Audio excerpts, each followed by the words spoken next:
Did you know goldenrod makes an excellent tea?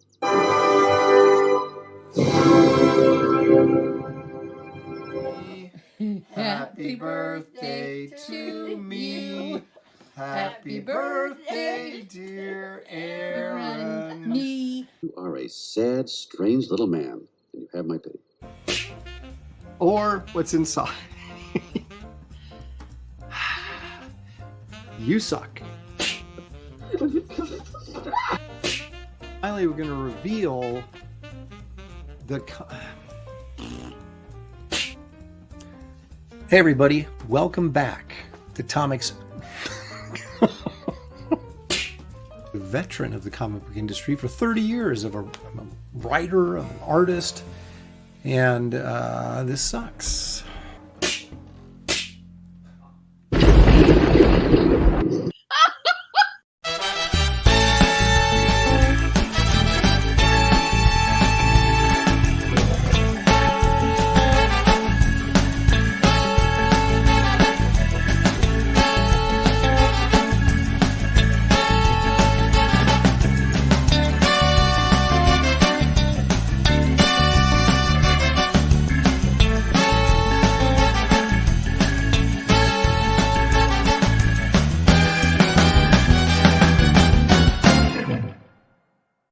Tonight's episode, One Last Trick. Don't start! We haven't left yet! Woo!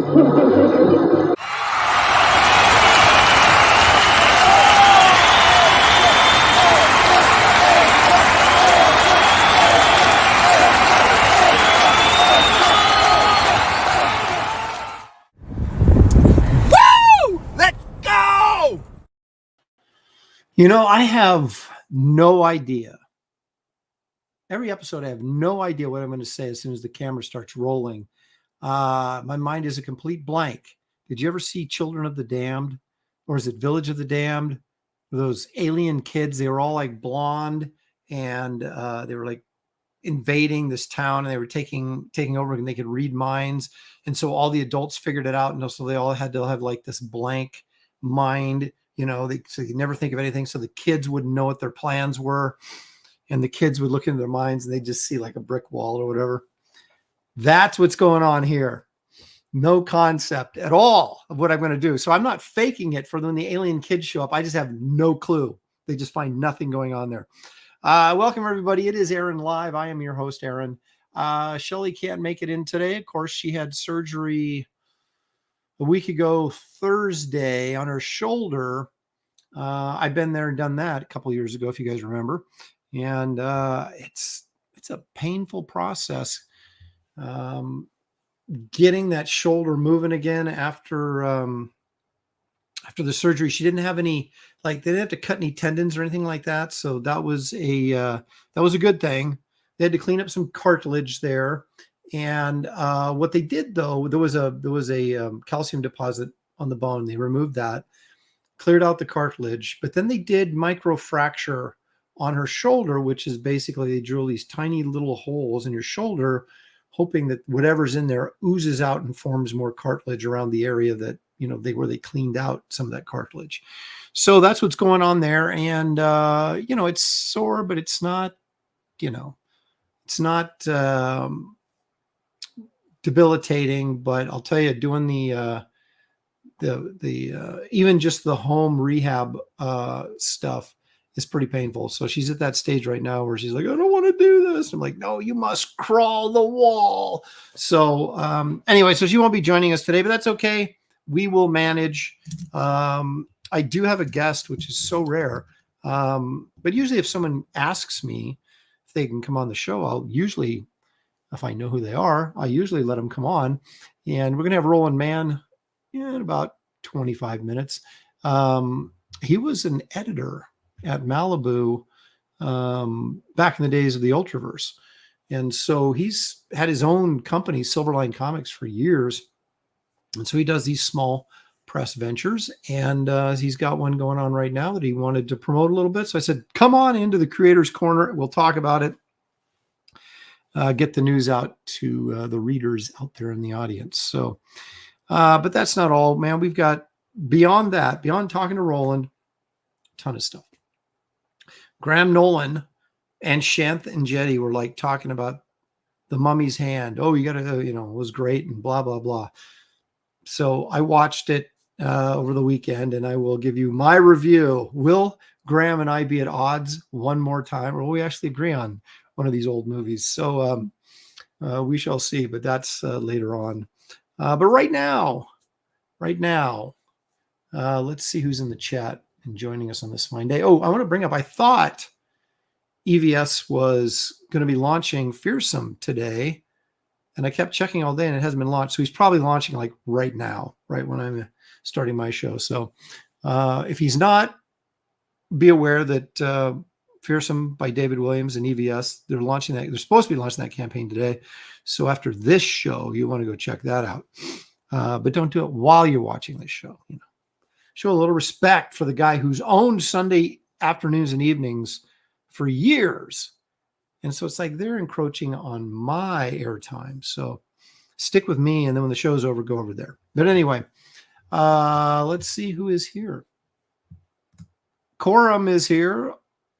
He says, always a fun time on Aaron Live. Never heard of Silverline. Can't wait to learn. Oh, you shall learn many things today.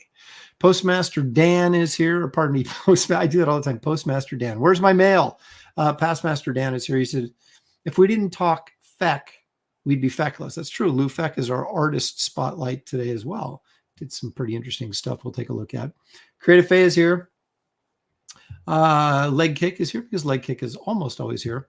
Sequential artist. Hi, Aaron and Shelley. Apologies for not wishing a happy Mother's Day to your mom. So happy Mother's Day to Faith. Thank you. Also encouraged to learn that no matter what, you'll always be a son of faith. It is true. JS is here. Barbara Paulson. Bretsky the Great is joining us. Pantheon. He says he's a little under the weather, but he's got his popcorn out for the show. Greetings and salutations, Aaron and the chat. Thanks for joining us. Even sick. Randy Howell, all the way from Canada. Citizen Ronan is here. Paul Taylor, our resident biologist, also from Canada. Says, hail and good evening. I see YouTube has turned notifications. I see YouTube has turned notifications for the show off. That's probably because they love me so much. I don't understand. I don't know. What have I done? What have I said that would make them do that? I don't know. Dave Di Pietro. Hey, Aaron, I hope you and your family are having a wonderful holiday weekend. Always looking forward to your Sunday show. Thank you, Dave. Is it a holiday? It's a Memorial Day weekend, right? See, I'm not. Okay. Every day is a work day to me, which I'll show you something later that I've been working on. Richie Dupe is here. The Geek Easy is here. Marcus Killer, group purveyor of all things pop culture and knowledge is here. Squeaky's here. But where's Geek Avenger? Squeaky's here. Hello, Squeaky. Let's see. H is for Heretic. Sees them all out of Tana leaves. Okay, we'll get to that later. Let's see. Is that thumbnail picture supposed to be Aaron in his PJs? No, that's the mummy. Even I don't look that bad. Let's see here. Squibs is here. Fox Mulder. Citizen Ronan. Did I already say Citizen Ronan? Nordic Nerd. Yeah, let's see here. Stippling Vaughn. Kid Carter is fast approaching its conclusion. Indeed, it is. 3 pages left, if you can believe that. Well, 3 pages for me to draw.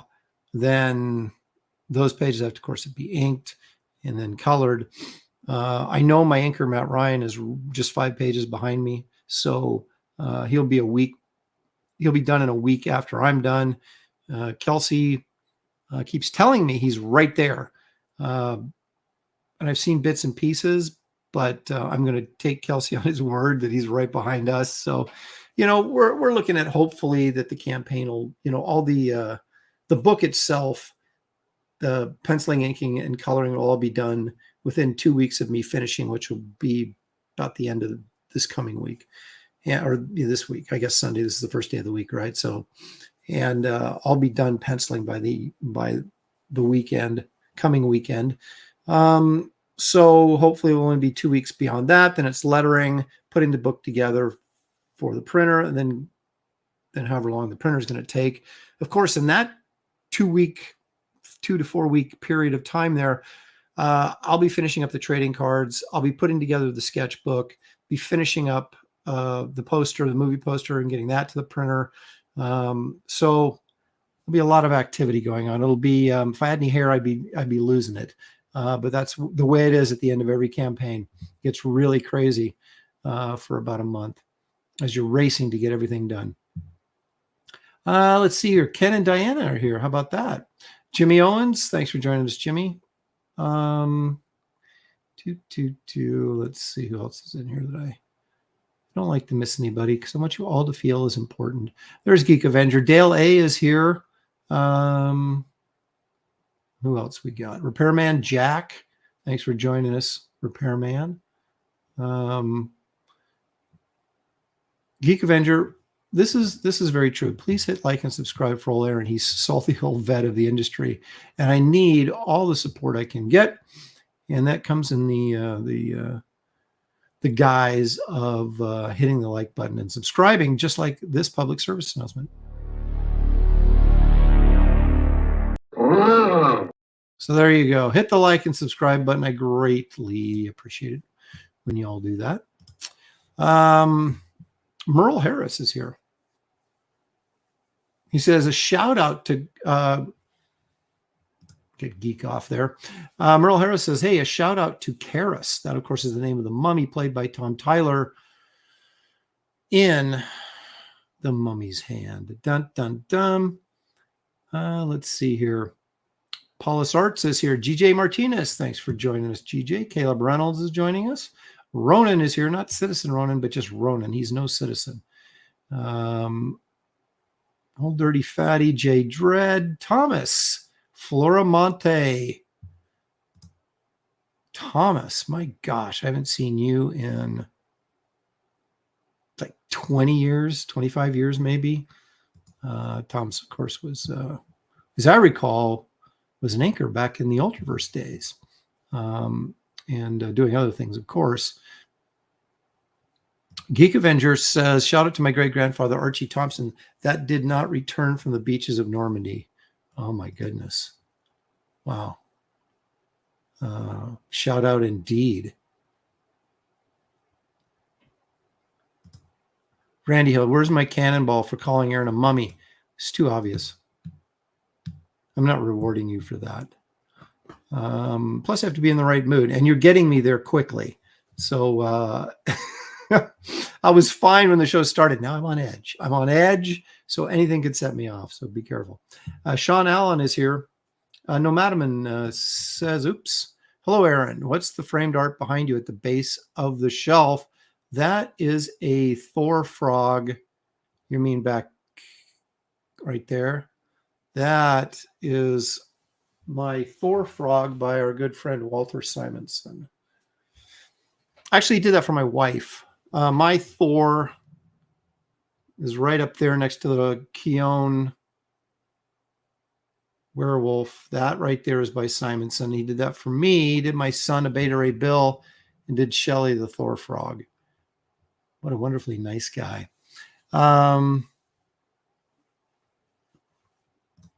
I believe that is correct. You're Hattiesburg, Mississippi, aren't you, Thomas? I'm pretty sure you were. He's still cranking them out, he says. Here we go.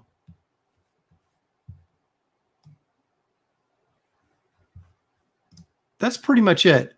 I can tell when you guys are angling for cannonballs or just being rude. And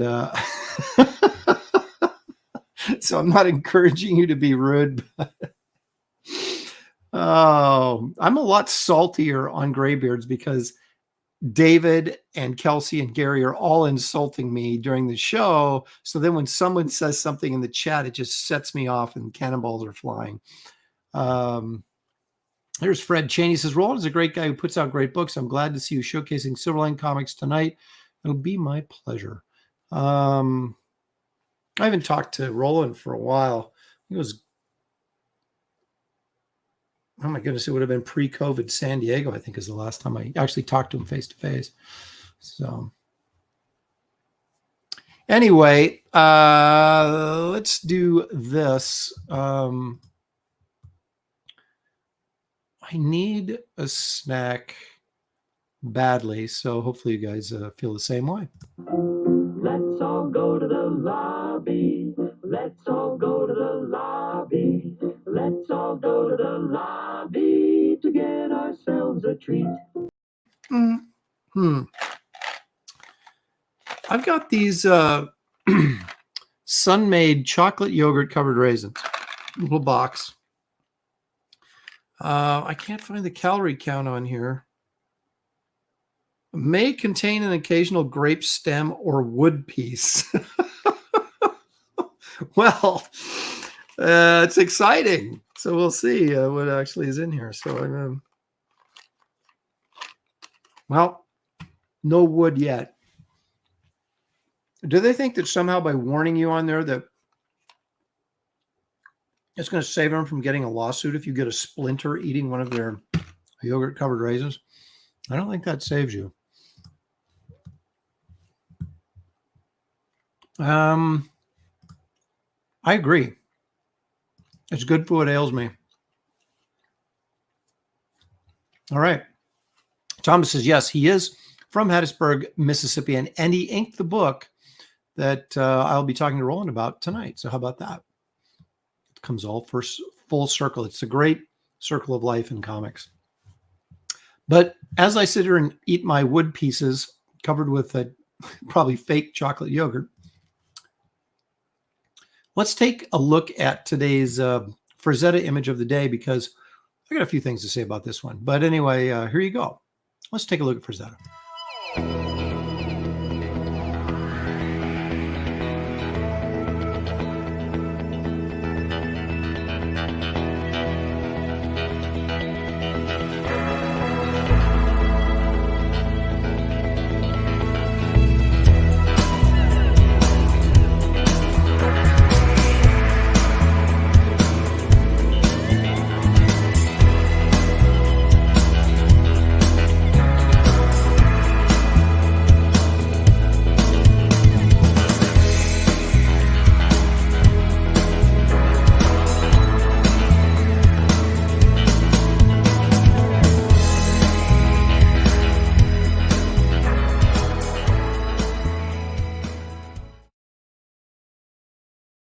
I love how he works those subtle turquoise colors all over the painting.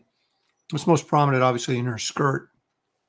But he works it into the back wall. He works it into the marble pillar that she's leaning against. This is arguably, I don't think it's his best painting. I like it. I think it's really great, but it's arguably one of his most famous, though. In fact, I got to get the wood chips out of my mouth. In fact, in 2019, it sold for $5.4 million on a heritage auction. That made it the most expensive piece or most money ever paid for a piece of comic book art. Now,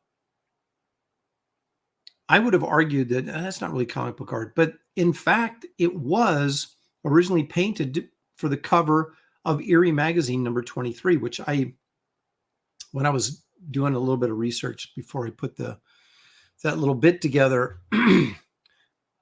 I wasn't aware that it was the cover of Eerie. And then I'm really disappointed in myself for not knowing that. Because I always thought it was just a painting he did for, recreation that he was going to make into a print or whatever. But he actually did it for Eerie magazine number 23, 1969. So technically it is a piece of comic book art because it was the cover to a comic book magazine. But anyway, $5.4 million. Now, since that time, that record has been broken by another Frazetta piece, but we'll take a look at that next week. So if you don't know what that is, you tune in next week and you'll find out. I also thought it was interesting, the prelim he did which we showed at the beginning of the video. It had kind of a low angle perspective on it that wasn't really working. And I'm glad he sort of abandoned that and then just kind of did a straight on shot and kind of lost the dramatic perspective, because I don't think it's a piece that necessarily needs that. It's more presentational. It's just, this is just a great piece. And I don't know who in the world has 5.4 million you can drop like that, but if I had it, I'd do it. I just don't have it. And more than likely never will. Yeah, see, Paul Taylor's ruining it in the chat for what what sold for record 6 million just recently. But we will, I'm not even going to say it out loud, Paul. I'm not going to. We'll show it next week, though. And it was used as a Molly Hatchet album cover, but that's not what it was originally painted for. So we will take a closer look next week at that. We've got a few minutes before Roland rolls in. So I got my list of my programming list here. And I want to show you guys my website, because I finally got it done. No matter when I say I paying other people to do it, but I still had to put stuff together to send them to put up on the site. So it is functioning. All the pages are functioning. So let's take a quick look at what it looks like. Okay. So it's kind of interesting. The first thing you'll see at the top is a Kit Carter Planet Doom graphic novel. And when you scroll, it like kind of slides over the top of the picture, which I think is kind of cool. But anyway, if you hit that Shop Now button right there, that will take you to the Indiegogo campaign right there. If you click on that, take you right there. And then you roll along here and you say, okay, well, you've got the store, right? Shop Now. Now the t-shirts still aren't up because I've only got a couple of those, and now I'll get the shirts and the hats up and stuff like that as we go, and some prints that I have left over. Empire Comics, what's new, right? You can click there and learn about what's going on in Empire Comics. And then we've got my portfolio page. So if I go to the store, it says Shop Now. Well, gosh darn it, I want to shop now. So I'm going to click on that. And it says, welcome to the official Aaron Lopresti web store. Look at that. So you've got Garbage Man, Power Cube, Safe from the Trash. The pinup portfolio I did with Terry Dotson, Gary Martin, Matt Haley, and Ron Randall back in our Studiosaurus days in the 90s. You can get the both versions of the Wraith of God, second printing of the first issue right there, and all the Blood Hunters. Now, these are more expensive here than they are on the campaign, but they won't be on the campaign much longer, and they will be in the store. And actually, there's a few other things. Like the Bisley covers like $35 here, but on the campaign, it's $25 on the Kit Carter. So that's the best way to get it right now. But once that campaign goes down, then these are the prices. So anyway, that's what I've got up in the store right now, but we will put up the remainder of our shirts. And I am going to go back to press with, when I do Wraith of God 3, I'm going to go back to press on the Keown shirts. So you'll be able to order those. But if you don't want to wait, and I do have a few sizes, mostly larger, like XXLs, triple XLs, 4XLs. So, you know, if you're a larger person and you want to get one of those shirts, that will be the quickest way to get one. But again, I don't have them up yet, so just hang in there with me. If you go to Empire Comics page, it basically just tells you about what Empire Comics is. That's a little right up here. It tells you about the Kit Carter graphic novel that you can click on right there. Who's dinging me? Okay. And then, of course, Wraith of God Blood Hunters is now available in our store. Isn't that convenient? Wraith of God novel and graphic novel second printing, available in our store. Garbage Man Trade Paperback, now available in our store. So those are pretty much all the Empire Comics items at this point, book-wise, that would be on this page. Of course, when Wraith of God 3 comes out, it'll be featured on this page and being featured on the front of the website as well. The other things we can look at, I see Roland's in the green room back there. I'll bring it in just 1 second, Roland. I've got my covers page, and you can see here's all the covers that I penciled, inked, and colored, and then followed by covers that I've just inked. Now, that doesn't have every single cover I ever did, but just some of the better ones, because I didn't want to be, overkill with it. You can go in and take a look at some of my illustrations. That's a favorite of everybody's, old Captain Jack.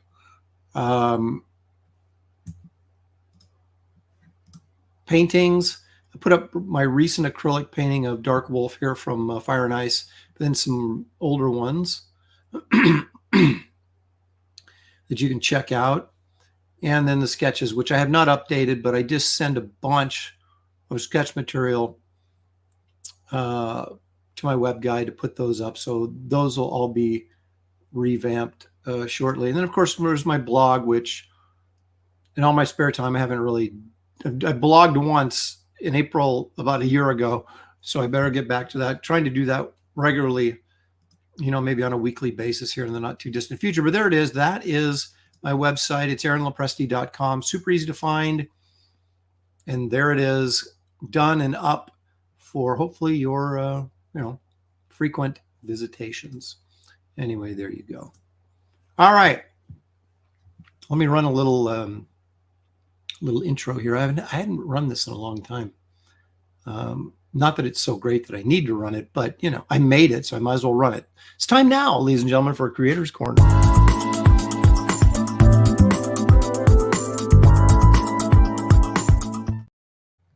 All right, and who are we bringing in? We are bringing in my old friend. And when I say old, I mean we're both old, but we've been friends since the 90s, man, since the Malibu days.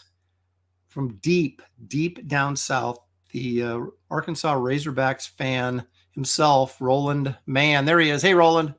You got the shirt on. Oh, yeah. You're as bad as me. I wear Nebraska shirts almost daily. I got a Trailblazer shirt on right now, but you need to be careful how you say old. I know. Yeah, and I also got, I don't know if you can see it right up here. I got one of my, the foam finger for Arkansas. Foam finger, there you go. Yeah. The Hogs. Yeah. Can't wait for college football season to start. Oh, man. This is going to be the year. This is going to be the year. Every year I keep saying the same thing. But well, you're probably like me. I watch a lot of off-season stuff. So the spring game and all about the recruiting.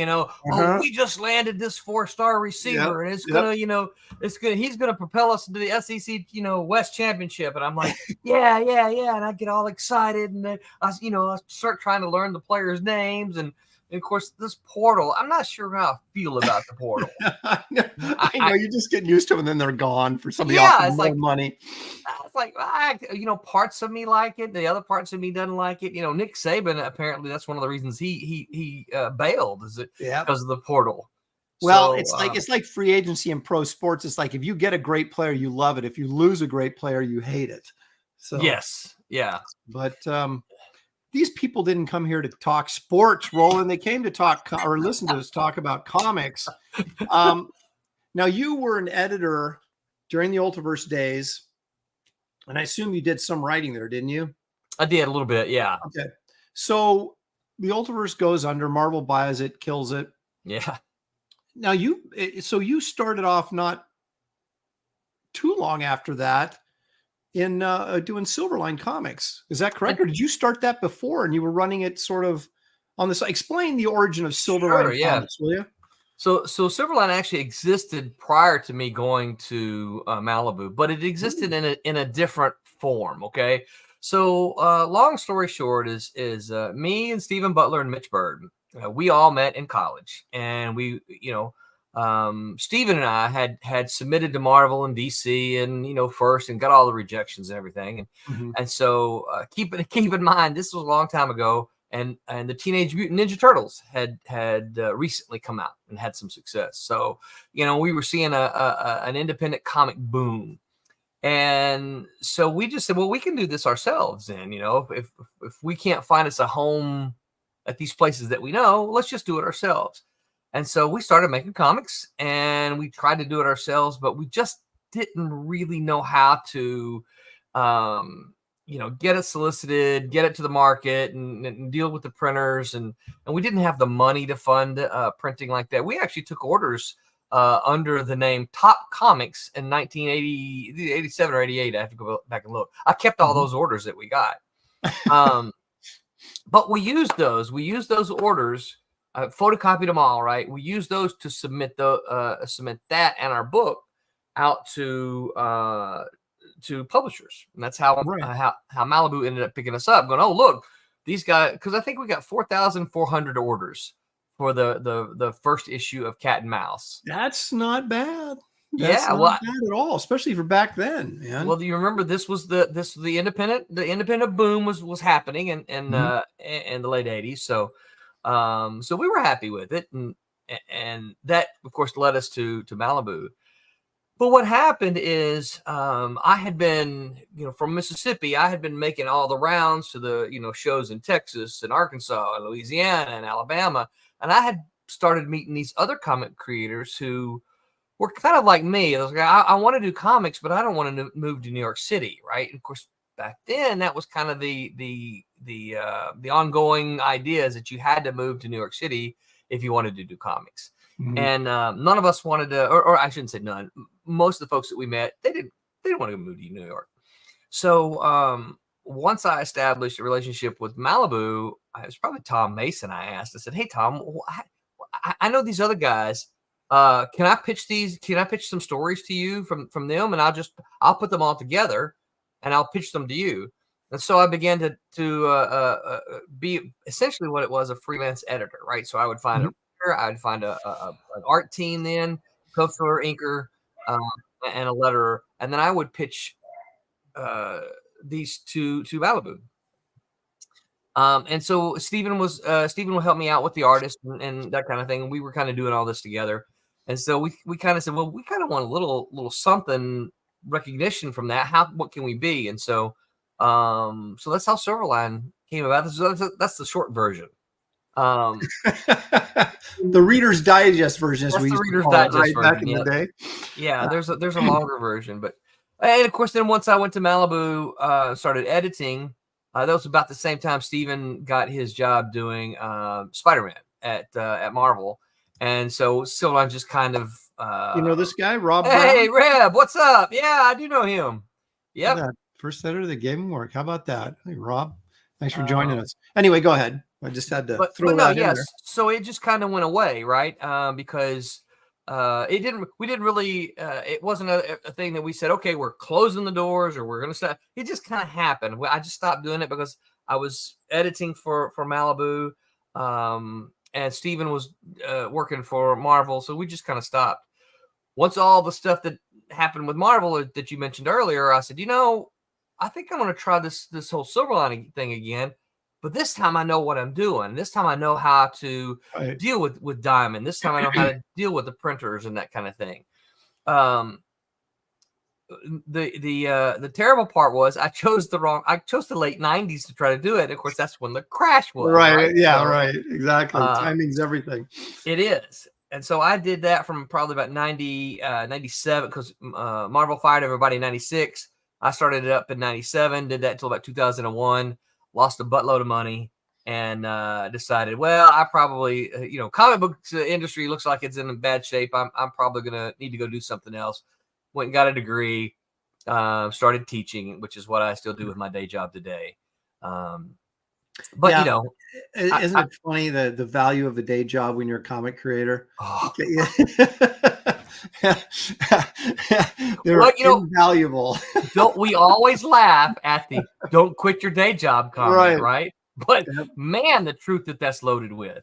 Yeah. Well, and the funny thing is in comics, and I suppose it's true in, acting and stuff. I know your daughter was out in Hollywood for a while, and it's just like, it has no bearing on how good you are or how good your product is. It's just opportunity, who if you're in the right place at the right time. So many variables that you really can't control. You're right. And so you cannot be financially successful at something, but not necessarily be a failure at it. The opportunity just never presented itself. And so, like you said, having that fallback to actually say, I've got a job that I can count on that's going to bring some money in. Not a bad thing. It's not. Yeah. Yeah. And now, so it's really kind of what, because I've been doing that since about 2003. And so it was really kind of what afforded me the time and the opportunity to say, you know what, I like making comics. And as long as I'm not losing, a butt ton of money, print on demand was developed from the time I was doing comics in the late 90s till recently. And so I'm like, that's kind of changed the game. I don't have to go print 3,000 copies of a single book. Well, a lot of people, I don't know if they know or not, but digital printing has come so far. It is, you can't even hardly tell the difference anymore between a digital print job and an offset printing. And you can save so much money. And it's like you said, you can print to demand. So you're not, you don't have all this inventory and money, tied up in inventory, not knowing if you're going to sell it or not. And so that's been really valuable to comic creators, I think, is digital printing. Oh, I agree. I don't think that we would be I don't think independents would be where they are today without digital printing.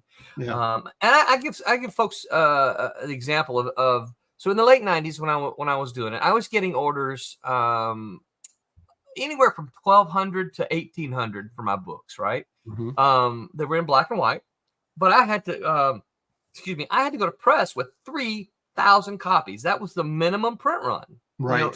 I'm talking all the folks that printed comics. They would say, yeah, we'll print your book, but the minimum we're going to print is 3,000 copies.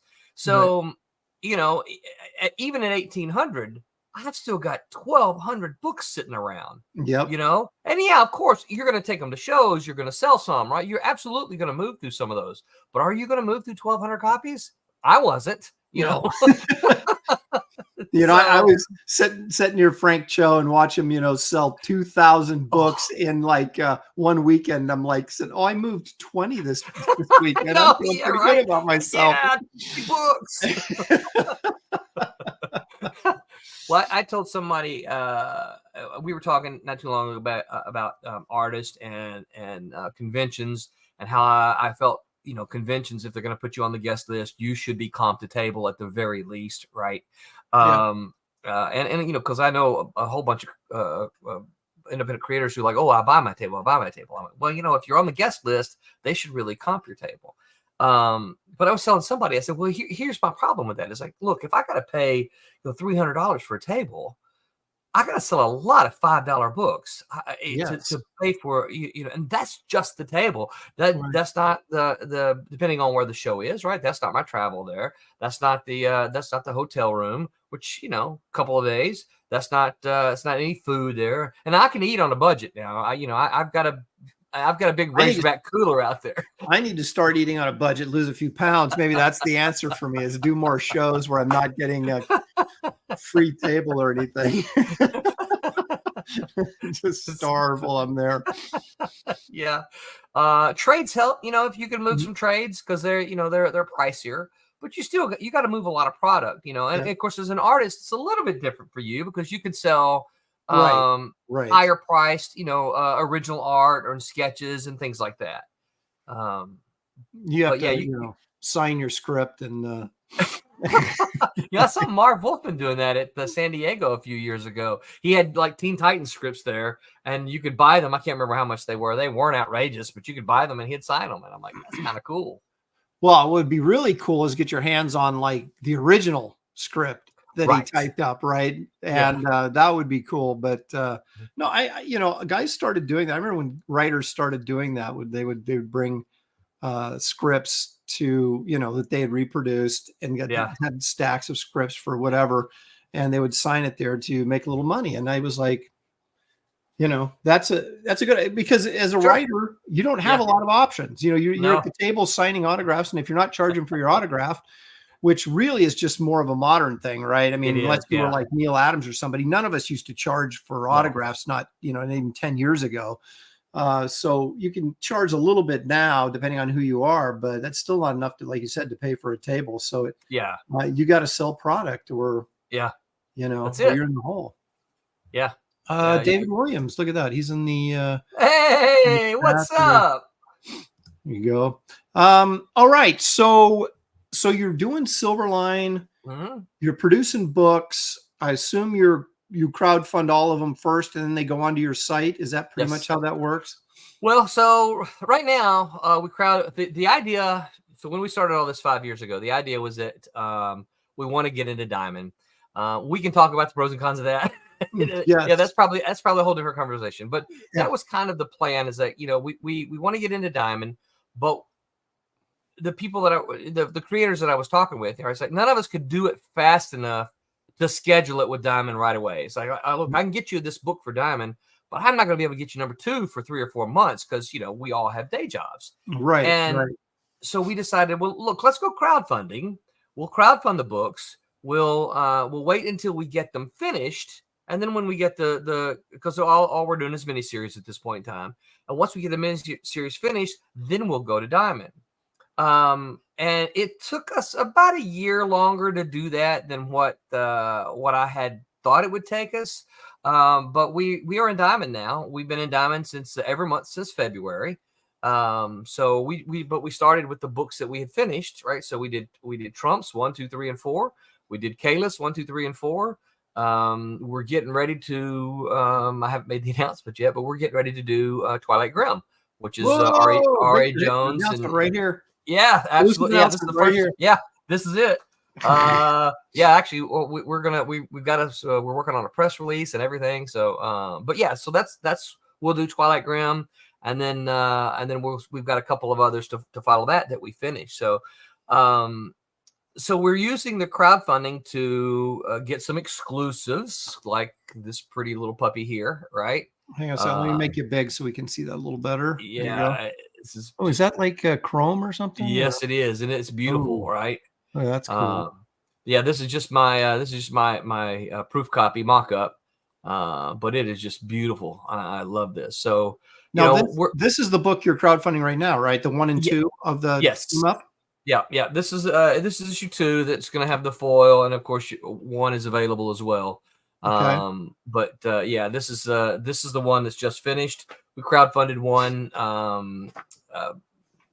last year.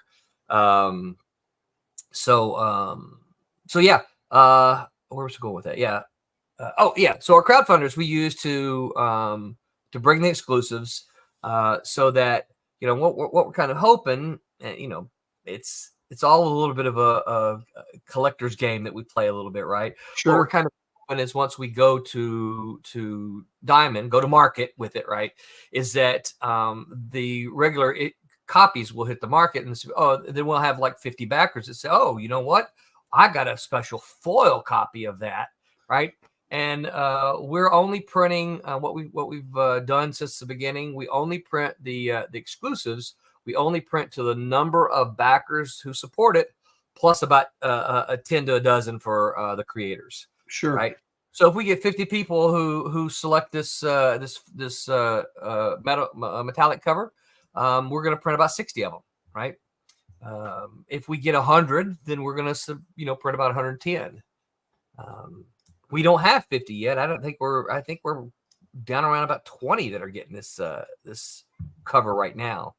Yeah, here we are. This is this is on Fund My Comic. Yes. And this is Silverline Team Up. So you're getting issues 1 and 2. So 1 you said came out a while ago. 2 is the new issue. So you're getting both of them. I think that's a smart way to do it. Yeah. For people that, of course, missed the first one, they get a chance to get the second. So are these they appear to be superhero books? Is that when yes. Okay. Yeah. Very much inspired. I was a Marvel zombie as a kid. Spider-Man is probably my favorite Marvel character. Silverline team up, very much inspired by the old Marvel team ups, right? Mm-hmm. And so, Miss Fury. So a lot of people know Miss Fury now because she's in public domain. I was just going to ask. She must be in public domain if you guys are using her. Yep, she is in public domain. She wasn't in public domain in 1990 when I did a mini series with her. Malibu got the rights in 1990, and if I'm not mistaken, I wrote the very first Miss Fury content since Tart Mills in the 1940s. Really? Look at that. Yep. That's kind of like me bragging about doing the first Forbish Man story since 1968. There you go. Right? Yeah. So I did the miniseries. She then popped over into the Protectors and was in 3 or 4 or 5 issues of the Protectors. I can't remember exactly how many. I remember that book. Mm-hmm. Protectors went away. And then she just kind of fell into with all the other Protectors characters. And now Miss Fury is public domain. So anybody can do a Miss Fury. Well, that's nice because it's a cool character, and I think so.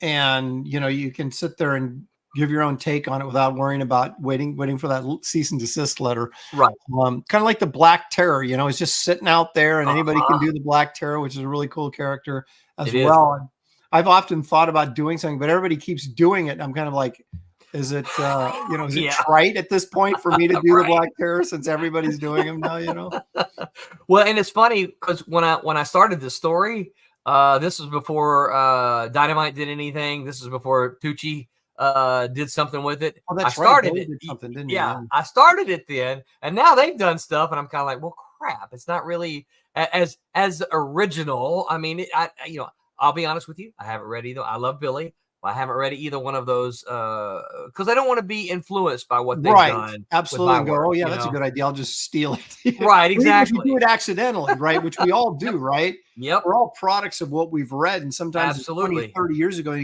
you're typing out a script and you're going, God, this is genius. And you're like, oh, wait a minute. Oh, I read that 30 years ago in something or other, and you don't even remember. Oh, that was a Spider-Man story. Oh, yeah. Oh, that's where Gwen Stacy died. Oh, yeah. Now I remember. Yeah. So how long do you keep these campaigns open, generally speaking? We ran this one for, the total will be 28 days. Okay. So you basically did a 30-day campaign, and then you take whatever you get here, and then you move these over to your website, or then eventually to Diamond, or how does that work? Well, no, they don't go to the website. They won't go to Diamond until the series is finished, and then you do them as trades. I'm sorry, I know we talked about this a little bit earlier, but I want to. Yeah, we will do them as trades, absolutely. But they're really not available except from. Now, sometimes on our crowdfunders, we'll run here's a bunch of back issues you can get kind of thing. Mm-hmm. And we didn't do it this time because the last couple of times we put back issues up there. I mean, you can see all of these are books that we've done crowdfunding, except for those couple at the top right there.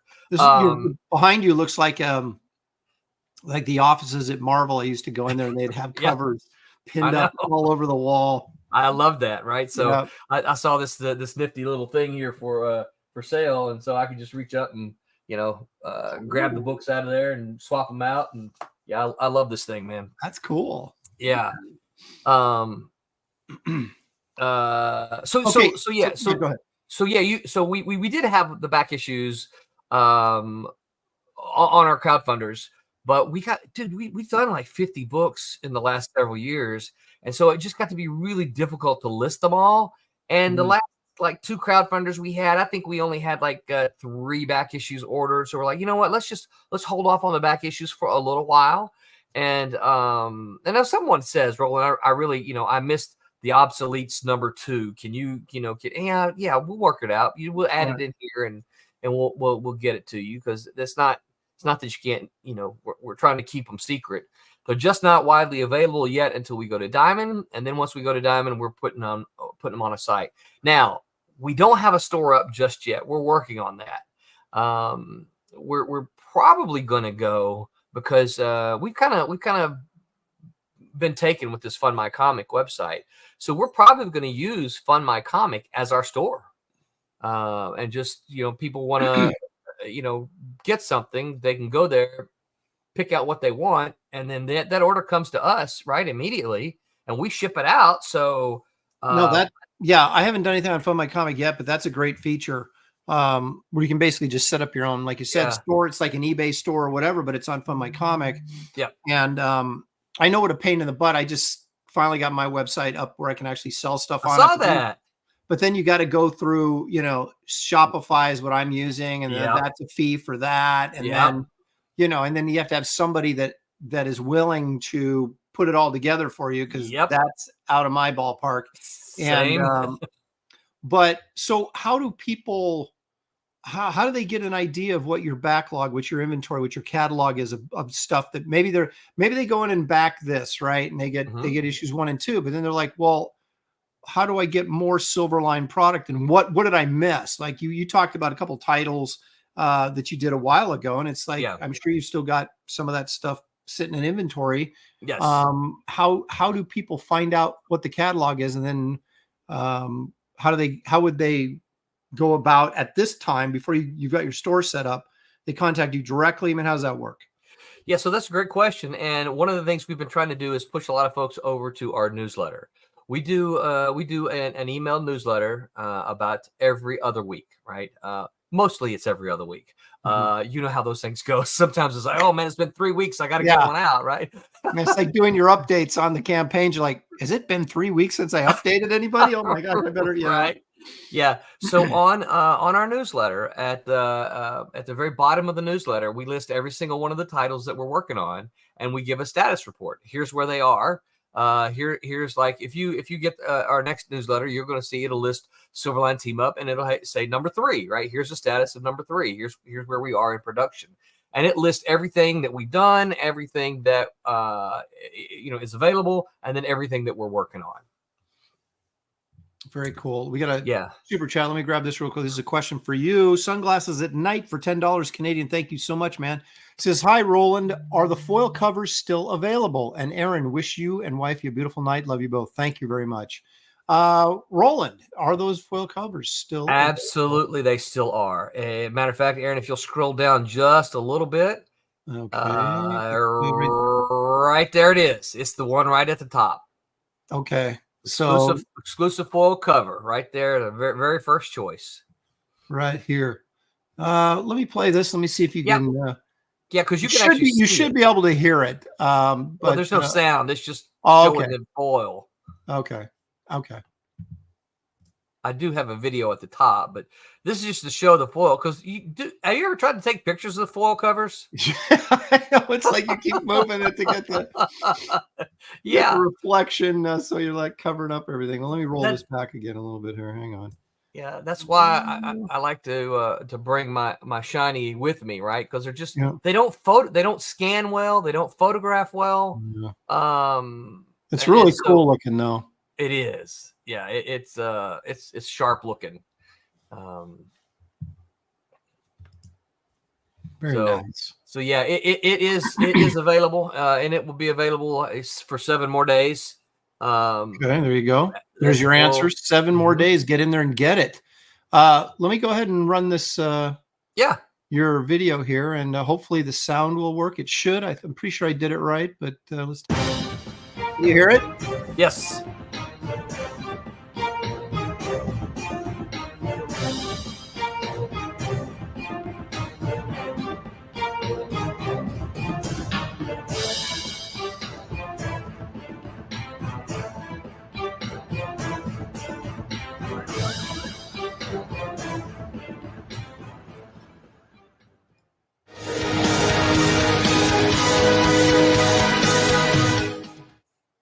Nice. So who is the scary dude on that cover jumping on Miss Fury? So that is you probably, even if you didn't read it, you probably vaguely remember the series I did called Cat and Mouse in the 90s. Yes. That was one of the supporting cast members from Cat and Mouse. He was always a popular character from the series. And so his name is the Demon. And so he is guest starring in it. You know, we tried to keep it secret. We tried to keep it, it was like, let's let it be a surprise, but then we put him on the cover. Well, there goes a surprise. So we're like, yeah. I was working at CrossGen. I had this villain in Mystic who had these, he was like a wizard, but all of his magic was math based. And so I got Shelly, who's a math teacher, to find all these equations for me. And I basically had them carved into his face. Right? Oh, wow. And it was a really cool image, this first splash page of him and his close up of his face with all this math in it carved out. I can't remember who it was in charge of promotion. I said, don't reveal that. Let's save that, for when they buy the comic. First thing he did, well, this is the coolest page in the book. And so, it was, so there you go. I mean, it's all about, it's not about being cute and surprising people. It's about selling the book, right? And if this is going to help sell it, then this is what we're going to show. Well, and I think the thing about it is, I think, you and I come from a day where, we bought the comic on the newsstand. Mm-hmm. I didn't get CBG. There was no internet. There was no news, right? So all I had was that little blurb at the very end of the book. Next issue, a special guest star. Oh, who could it be? Right. And so you're like, you wait 30 days before you go down to the 7-Eleven again. Right. To find out who it is. Yeah. But I was like, make them wait. No, we got to show it in Diamond. We're like, okay, whatever. Yeah, that's part of the problem. It's like, oh, well, crap. All right. Well, I guess it's not a secret anymore. So, well, it is interesting here for you guys. It's Silverline. When I say you guys, I mean Silverline. Mm-hmm. You're doing superhero books, and not a lot of people in the indie market are doing superhero books. We're all doing other genres, and I think it's kind of interesting that you guys are going that route because Marvel and DC has certainly opened the door for good superhero comics because they're not producing them. So I think it's interesting that you're that you've kind of, I'm not saying you're taking on Marvel and DC, but no. You're walking on ground that they've long since owned, but I don't think they own them as much as they used to or could. So this might be a good opportunity, especially right now, the way the market is, that maybe to get a little more exposure for these type of comics that are, stuff that you and I liked growing up, and kind of giving it back to the fans a little bit, to something that they can enjoy again, instead of just, picking up something from Marvel and DC and going, oh, look, more ideological propaganda. Hooray. Is there a story in here someplace? Yeah, I know. Are you just going to beat me over the head with this flag? Yeah. Yeah. It's like, where's Galactus at? Come on. I have no qualms about saying I am heavily influenced by, particularly Marvel comics of the 1970s and 80s. Now, when I like to think when you read mine, you don't feel like you're reading a Marvel comic from the 1970s or 80s because, that we're talking about 50 years ago. Right. But what I think you will do is, I think you'll, particularly if you've read any of those, you'll read it and say, you know what, this has the spirit and a little bit of the feel from the 1970s and 80s Marvel comics. Right. It's the kind of stuff that, I think we're all sort of trying to get back to that, right? Because the 80s was such a great period. It may be, you have to say the Silver Age was the most important decade in comics, obviously, but the 80s might have been the best in terms of content and what creators were doing at that time. It was amazing. And so I'm going to open up a big can of worms here. Go ahead. Just before I go. Do it. So the 80s, right? And I agree with you. I agree with exactly what you said. Who was in charge of Marvel in the 80s? Jim Shooter. Now, I never worked with him. Okay, I met him. I've been real friendly with him. He's always been real friendly with me. I tried to get him to hire me one time. I've never had any problems with him, but I never worked for him. So I've heard all the stories. I've heard all that. But when I look at the man's legacy, I dude was in charge of Marvel Comics in the 1980s, and I look at what they produced, and I'm like, that's some really good stuff that they made. Yeah. So, like I said, I'm not saying to people who worked with him and talk about his managerial skills. I never worked for him, you know. He so must I don't have done know. something right. You He know, had- that's the kind of thing you have to look back on it and say, everybody's complaining about Jim Shooter, but yet how did Marvel get so many great comics while he was there if he was so bad, you know? Right. Yeah. And that's kind of my take on it. You know. all right, so tell us real quickly about who your creators are on this team up book here. Absolutely. Peter Clinton is the penciler, and you know, he's a young Aaron Lopresti. He is a guy who is loaded with talent. I don't remember young Aaron Lopresti. It's too far, too distant. Well, so what I'll say is this, and I think you'll agree with me. A young Aaron Lopresti just needed a few pages under his belt, right? I mean, yes. he had some cobweb. That's Peter Quite Clinton, right? He is loaded with talent. He's a Kubert School graduate. Fantastic guy. Got a good head on his head. He's a storyteller. He needs a few pages under his belt. Pete's heard me say this, and I get probably any young artist never wants to hear, "Oh, you just need to do some more." Well, what's wrong with the stuff I'm doing now? No, Pete's a great storyteller, and this book looks great because of Pete.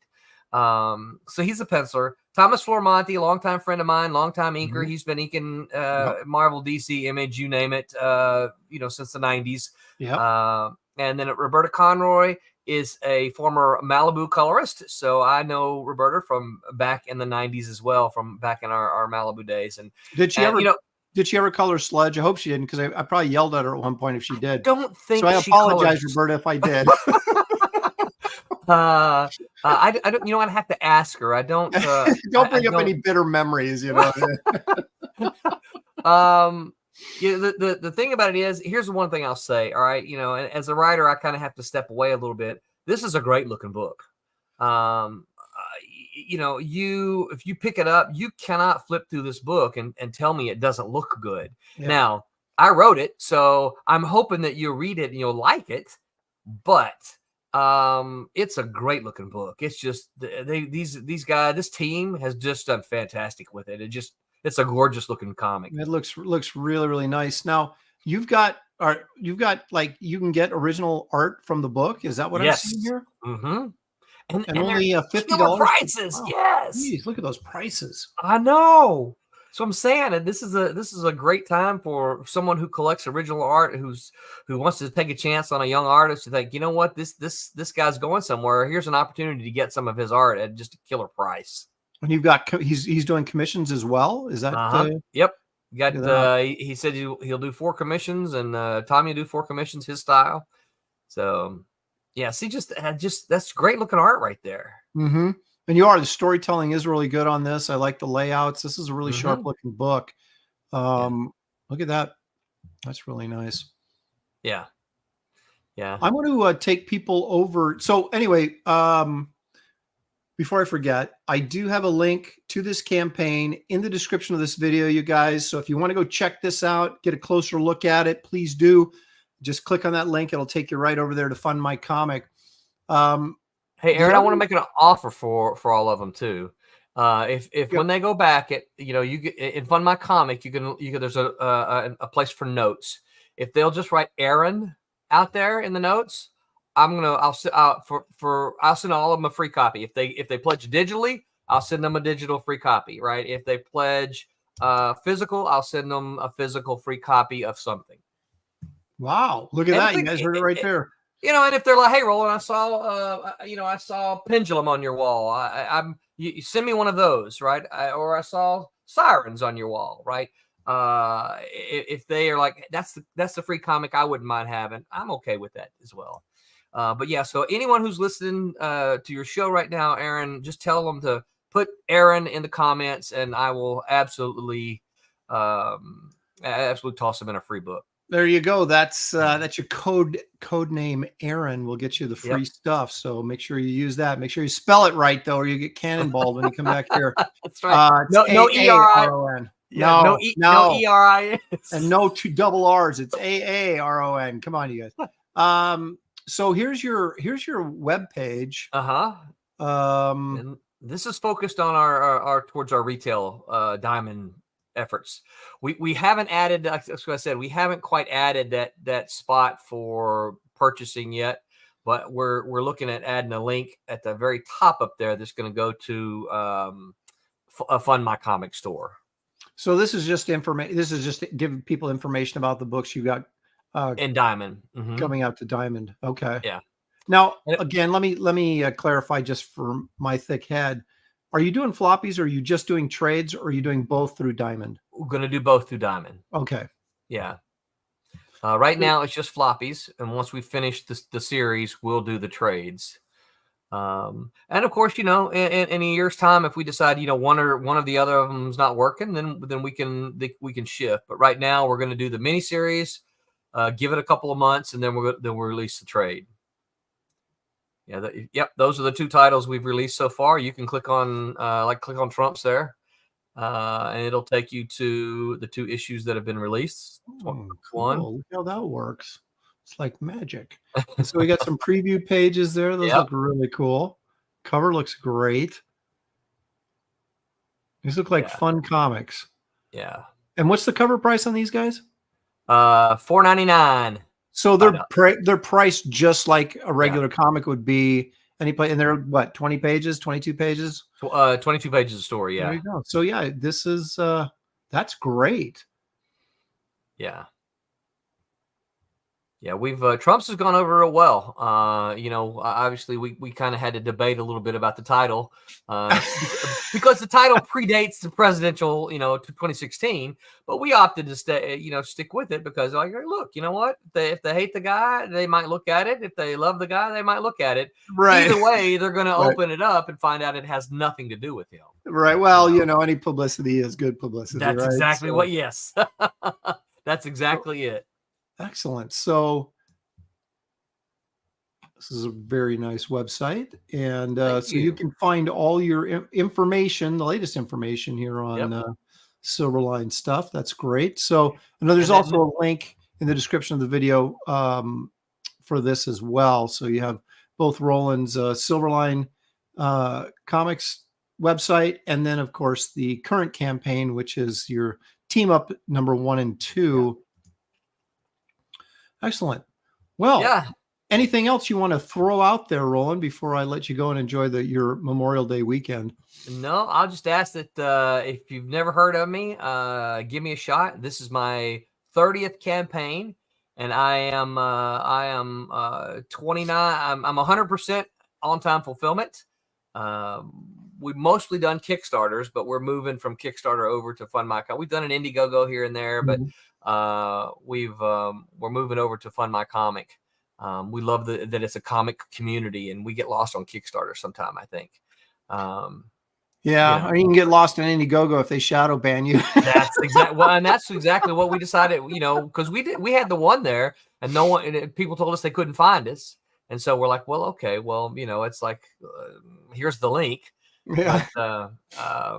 But yeah, so, we've done this is not new to us. We understand how it works, and we understand how to get the books out. So I can't promise that you'll like it. I think you will, but I can promise that you'll get the book. Hey, for $4.99, it's not much of an investment to find out, to give it a shot. It's not like, I think it's great because most of us, I know most creators that are crowdfunding, we have much higher priced books, bigger books. And if you can get in there at that price that Marvel and DC are at, that's a win. That is a big win. So I know Pete Sametti does, he has, lower priced books as well and things like that. And so if you can do it, that's fantastic because it takes down some of the barriers that people are reluctant to. I don't want to spend that much money, but you're not paying any more for this content than you are for, Marvel or DC. So, give it a look, try it out. It looks like you got some really good properties up there. Roland's been doing this for a long time, long time, and knows what he's doing. Mine's so white you can't even see it, right? Yeah. On my face. I know. This is like it's there. It's so white you can't see it. Oh, well, I've really had to let this go. I usually trim these things and keep it but since it's like the name of my most popular show on this channel, Graybeards, it's like I almost have to keep it now by every once in a while I'm hoping, oh, maybe I'll just slip and I can shave it off because it grows back so fast anyway. So I'm one of those hairy Italians that got, I'd look like Bigfoot in 2 weeks without proper grooming. So, which is perfect for this show. So, yeah. Anyway, all right, Roland. Well, I will cut you loose. Enjoy your weekend with your family, and we will spread the word and get some. Right. Are you coming to dinner? So, anyway. See, we stream at 8, so apparently they're like, "Hey, we're ready for you, Roland." I'm like, "I told you I'd be just a few minutes late." All right, man. Well, we'll cut you loose. I drug Thank you, Aaron. Thanks for joining me, Roland. See you soon, man. So much. All right. Take care. Okay, there we go. Roland Mann of Silverline Comics. How about that? Well, you guys give him a shot. Check it out. Like I said, for $4.99, it's not like you're spending $25 and hoping for the best. This is it's a pretty good deal. So anyway, the links are in the description of this video. Get you there for either the website or the current campaign. Check them out. All right. I don't even know what to do with myself. We had a guest. But oh my gosh, we got so much stuff. Let me do this real quick. Since we were talking about campaigns, I've got a little, I guess I'll show you guys. Why wouldn't I show you guys? You guys are my faithful audience that shows up on Sunday afternoons every week. So I'll give you a little bit of a treat here in a second. Let me show you real quick the old Kit Carter Planet Doom graphic novel campaign, and this will segue right into what I'm about to show you. People have asked me how long is this going to be open, and because I'm getting close to finishing. Well, it's going to be open until it goes to the printer, right? So I am anticipating that happening in late June. We'll see how, like I said, by having other people involved in the project, inking, coloring, lettering, things like that, there's that built-in time at the end of a project when I get done with the work I'm doing on it. So I can't nail down a specific date, but I would hope that it would be no later than the end of June that we get this thing to the printers. So that will be when this closes down, is when I have to have numbers into the printer for final numbers for the printer. So you're going to see this up for probably another month. And if you're new here, this is a 64-page graphic novel. It's going to be 8.5 by 11. So it'll be the same size as the Marvel graphic novel series from the 80s, magazine size, but it's square bound. You got a hardcover edition right here. This is with my cover. And then you have a soft cover edition by the great Chris Stevens, did the painted cover for this. And so you have either option there. The hardcover, of course, is signed and numbered, limited edition. It has a tipped in art gallery in it for guest artists. So it's more expensive. The trade is paperback is less expensive. So depending on what your budget is, you have either option, or you can get them both. Here's some of the artwork from the inside. This is me on the pencils, Matt Ryan on the inks, who inked me on Wonder Woman, Justice League International, Ms. Marvel, Mystic at CrossGen, a variety of things. Great inker. And colored by Kelsey Shannon, who's doing a terrific job with the colors as well. This is the back cover image by Dan Lawless. This will be in the gallery of the hardcover only. This is by Gary Martin, colored by Kelsey Shannon. It's a tribute to Frazetta, Buck Rogers art. So that'll be available only in the hardcover. Same with this piece. Will be in the gallery. You can get t-shirts, black and teal, of Kit Carter and Merv, the Astro Chimp. The logo is, as you can see on the t-shirts here, the logo is up here on the image. It's not on this blown up image here, but it is on the t-shirt. 8.5 by 11 sketchbook. All my Kit Carter material leading up to this point, from her creation back in 2011, I believe, to today. So I've got quite a bit of sketchbook material that I was unaware of how much I had, and that kind of inspired me to do the sketchbook. The movie poster.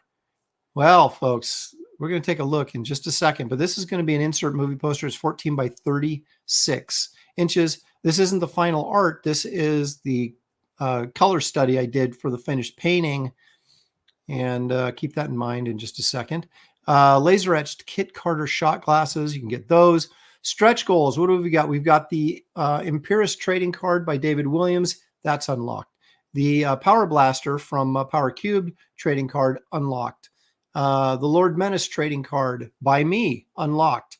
The Mr. Midnight trading card. He's part of the nightclub. You'll remember those that story, that backup story in Wraith of God Blood Hunters. And also in a little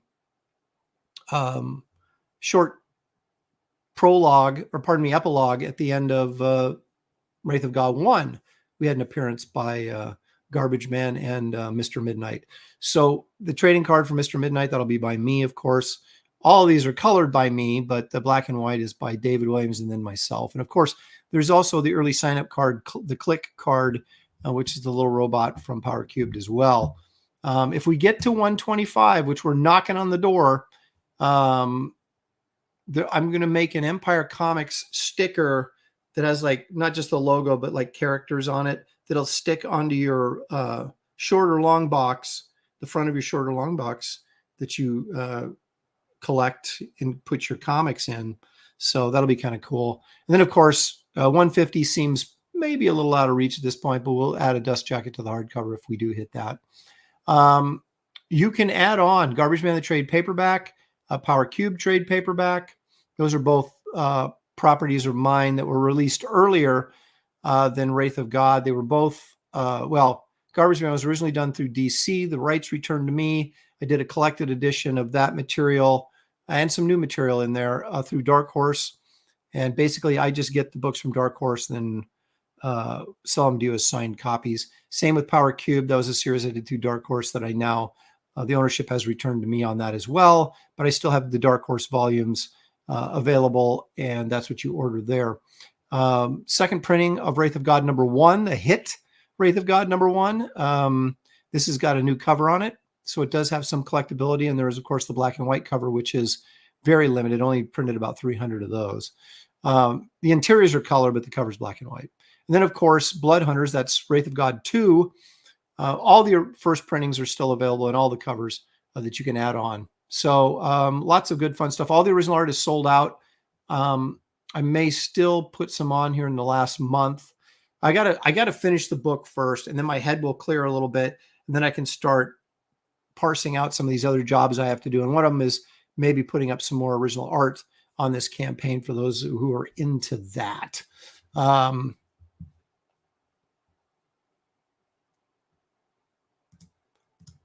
I hate to ask Aaron, but how much of Dark Horse's stock have you had to buy back to sell via crowdfunding? Let me put it to you this way. The amount of books I've bought back from them, now I get them at discounted prices. I'm not paying retail, obviously, but what they paid me to do the book, I've more than double paid them back by buying the books and selling them, which is fine. If they, they didn't sell that well for them, but I have had great luck in selling them. So that's fine. But it is a much bigger investment for me to buy those books back than just if I had printed them up myself. But quite a bit, actually. Paul for $10. Thank you, Paul Taylor. Hail, Aaron in the chat. Finished Wraith 2. So glad Kit 1 is coming out. So I have something to read till Wraith 3 comes out. Good stuff.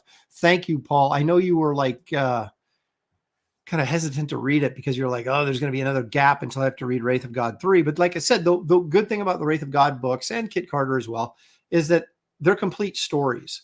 The series doesn't end, but the story that you're reading does in the context of the book you're reading. So there's no like cliffhangers. Now you have to wait another year to find out what happens. So that's the one good thing. Kevin Thomas says Aaron's books are in case of house fire box. Yes, they're that good. Well, thank you very much. That's very nice. All right. So anyway, you'll find a link for the Kit Carter campaign in the description of this video. Now let me share you something exclusive. Boom, we'll get rid of that. All right. So people have been saying, when are you going to start that painting for the movie poster? When are you going to start that painting for the movie poster? I've started it. Okay. So what are you looking at? I transferred the drawing. I blew up the drawing, transferred it onto the canvas. I've got a video out So if you want to see how I did it, go check that out. And there'll be more videos coming. But basically what I did here, and I've got a video coming out on this process. I just haven't edited it yet. I basically took the pencil drawing and, I say in quotes, inked it with a burnt sienna acrylic paint. So what does that do? That keeps, now this won't smear. It's waterproof. So now when I paint over the top of it, I won't lose the drawing.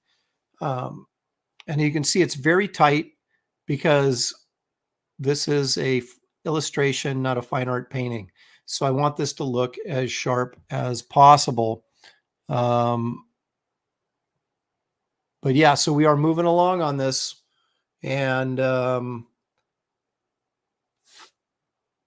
idea for me is you figure out everything you're doing before you do it. And then it becomes almost like paint by numbers as opposed to this experimental thing, and you hope it turns out. So there you go. It's on the canvas. This is actually the size that the art will be on the movie poster. It'll be trimmed here and here, but the art will appear basically at this size. And then there will be down here on the poster will be the title of the movie, the credits, rated PG, you know, the special numbering and stuff they put on the bottom. And that's what an insert movie poster is. It'll be 14 by 36 inches. And that's kind of how they set up. So I think there might be something at the top too. I can't remember now. But anyway, this will be the artwork, and working on it right now. So I will continue to give you guys updates on this baby. It'll really get done quickly once I'm done with the interior of the book. And like I've only got 3 more pages to go on that. So it won't be long until I can put 100% of my days into this painting. Anyway, there you go. Somebody says Marky Post as Kit. That's not when she was young. I thought Kim Novak too. You know, I mean, look at this. If you put a bubble helmet on Kim Novak, right? Just picture that bubble helmet right there. Perfect. But Marky Post for a modern day actress, absolutely. She's very much, there it is. It was Louis Brightraven, that suggestion. She's definitely, yeah, she's too old now, but a younger version of her would have been, a younger version of either one of these gals would be, would have really been nice. But I'm not sure we're going to see a movie of Kit Carter anytime soon, but who knows? You never know. That's why we do this independently and maintain the ownership of these characters just in case we get lucky. I remember when I was teaching art, I had students going, well, I've got all these great ideas, but I don't want to do anything with them because I'm afraid someone will steal my ideas. And I go, well, I said, so your alternative is keep them in your filing cabinet and they never see the light of day? I said, that's not very good either, is it? So, anytime you put something out there, you run the risk of it getting stolen. But, copyright laws are pretty fair. As long as you don't run into somebody who has more money than you do, then they're not fair. But such is life. Okay, let's take a look at what have I got here? Yes. All right. I was told by Shanthan Jetty and our very own Graham Nolan to watch this movie. So I had never seen it. I've seen, of course, the original Mummy with Boris Karloff. And so I watched it this couple nights ago. And I'm not going to say I was pleasantly surprised because my expectations were low. And it wasn't, it wasn't great, but it wasn't bad. So I'm not going to give it the old Abbott and Costello meet Frankenstein treatment, which sucked.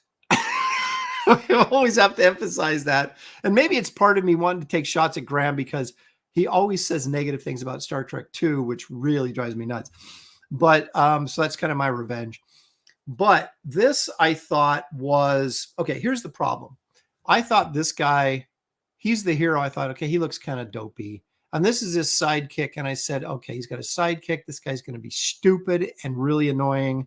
And then you've got, of course, the damsel in distress, and she was cute. And according to Graham, is Earl Moran, the pinup artist from the 40s. It's his daughter. So that was pretty interesting. But anyway, so I watched the movie, and what I found out was the hero wasn't quite as doofy as I thought he was. And the sidekick wasn't annoying like I thought he was going to be. So those were two pluses. The sidekick actually had some good lines, but he wasn't cowardly. He wasn't stupid.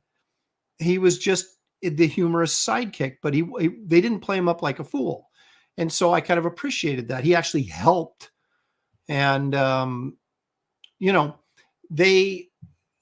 the plot is simply that they got these two archaeologists, or this archaeologist and his sidekick are in Egypt, down in their luck. They're looking for a big find or something. Tutankhamun had just been discovered a couple of years before. So they're like, oh, we can make millions of, and so they find this piece of pottery that looks like it has some sort of hidden information on it, on the location of this princess and mummy, of course. And so they go and start this excavation. And of course, they come across the tomb of the evil mummy. What was his name? Somebody had it in the chat earlier. So mayhem ensues. But Tom Tyler plays the mummy, and he does a fine job, and limited expectations. He doesn't have any lines or anything, but he was okay as the mummy. The makeup was fine. Here's a actual shot from the film. So there's the mummy's hand, using the mummy's hand to, choke out our hero. So, the makeup was fine. It was cool. It was atmospheric. It was a little lighthearted, and because of the sidekick and the back and forth rhetoric. But like I said, they didn't push it too far. It didn't get silly. And the sidekick actually had some decent lines. And, so I was okay with all that. Here's where I had the problem. And you knew this was coming. It's not a long movie. Like, it's probably an hour and a half or shorter. But, okay, we've seen this a million times, right? So what happens is the girl on the expedition with the dudes, she gets kidnapped by the mummy. And then we got this dude, right? And he's our villain.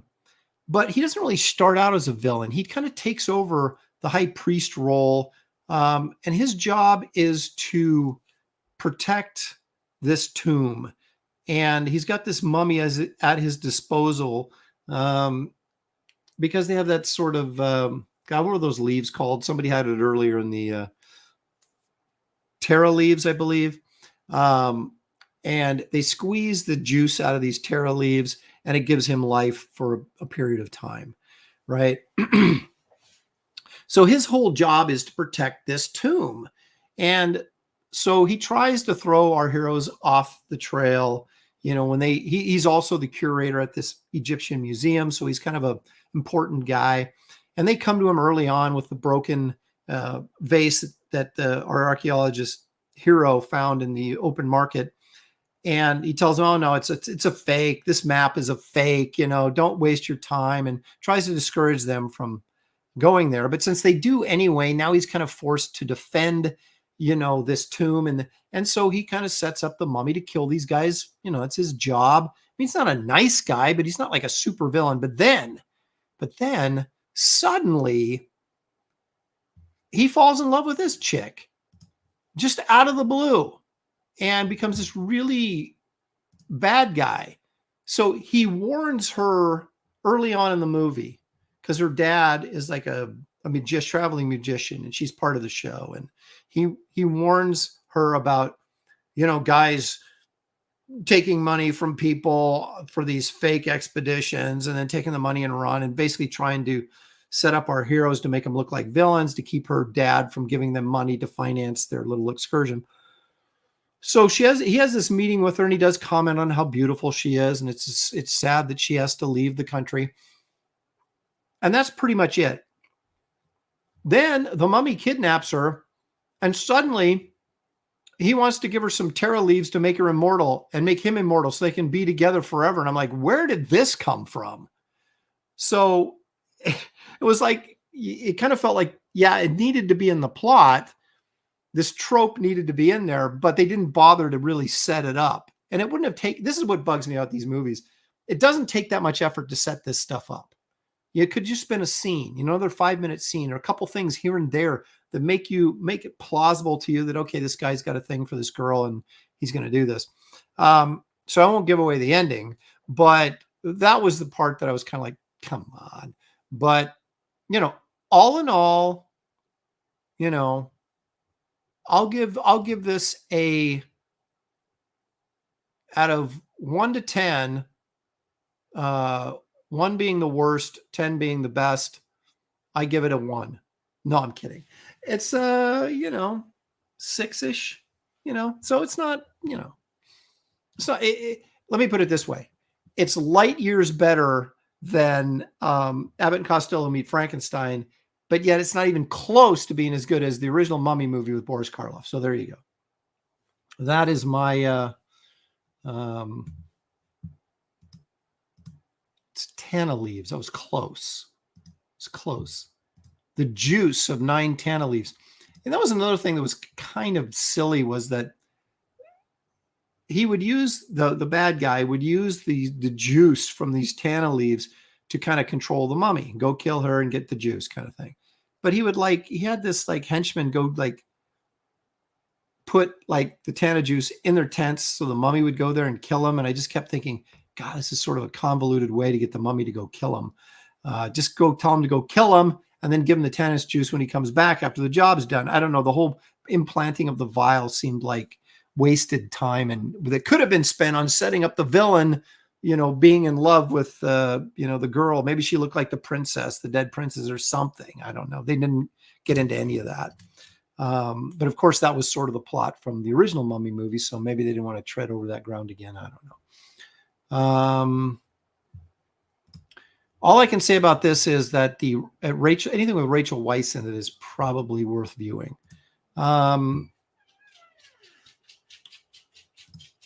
I haven't seen that one yet. And after seeing Abbott and Costello Meet Frankenstein, I don't know if I want to see it. I've seen scenes of it. I remember vaguely from when I was a kid, but I have not seen it in literally, how old am I? Probably 50 years. So I'd have to go back and revisit it. But anyway, there you go. So if you got a bored evening and you're just like, oh, want to watch a short mummy movie, it's not bad. It's not bad. So there you go. That's the best I'm going to give you, Graham. Sorry to break it to you. My dog's in here begging, and I already fed him, so I don't know what his problem is. Get out of here. Get out of here. The other movie I saw this weekend that I'm, again, late to the party on, but I do want to make mention of it. Mission Impossible Dead Reckoning. I thought this was really good. I'm sorry, wait a minute. Spaceman says, Aaron, Abbott and Costello Meet Frankenstein is a classic. So much fun. You can't have a fun movie if it's not funny and it's supposed to be. There you go. And I didn't find Abbott and Costello. I found like 3 bits in that whole movie were funny. The rest of them went on too long, and they were, it was just overdone. And, it's like a lot of the Austin Power movies. It's like, can someone go in there and yell cut and edit some of these scenes because they're too long and self-indulgent? And I felt that was the same thing with Abbott and Costello. They just were too self-indulgent. They were too focused on these guys doing their stand-up bits instead of actually integrating those bits into a reasonable plot that was actually funny. So anyway, there you go. This movie is great. Regardless of what you think of Tom Cruise. Haley Atwell was a nice addition, although I hate to say this because it's not very nice, but she plays a pickpocket, thief. I would have liked the younger version of her in that role because she's in her early 40s now. And I'm just kind of like, of course, Tom Cruise is almost my age. So I guess maybe they felt like they needed a little bit older actress to kind of pair him with, which is fine. Again, I just felt for the physicality of the role, I kept thinking, maybe a younger chick would have been better. But then again, I like Haley Atwell a lot. So I didn't mind seeing her in there, and I thought she was really good in it. A little disappointed that it's a part 1 of part 2. So now I got to wait. We got another year till the sequel comes out. But man, talk about edge of your seat. If you haven't seen this, it's like it never stops for a breather practically at all in this movie. And it was just one thing after another. And I literally was on the edge of my seat. So I thought it was really good. I'm a fan of the Mission Impossible franchise overall. All of them haven't been brilliant, but most of them have been at least good or decent.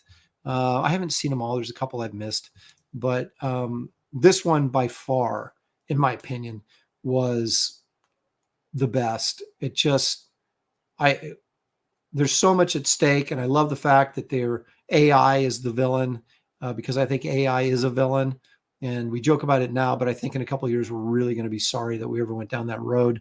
So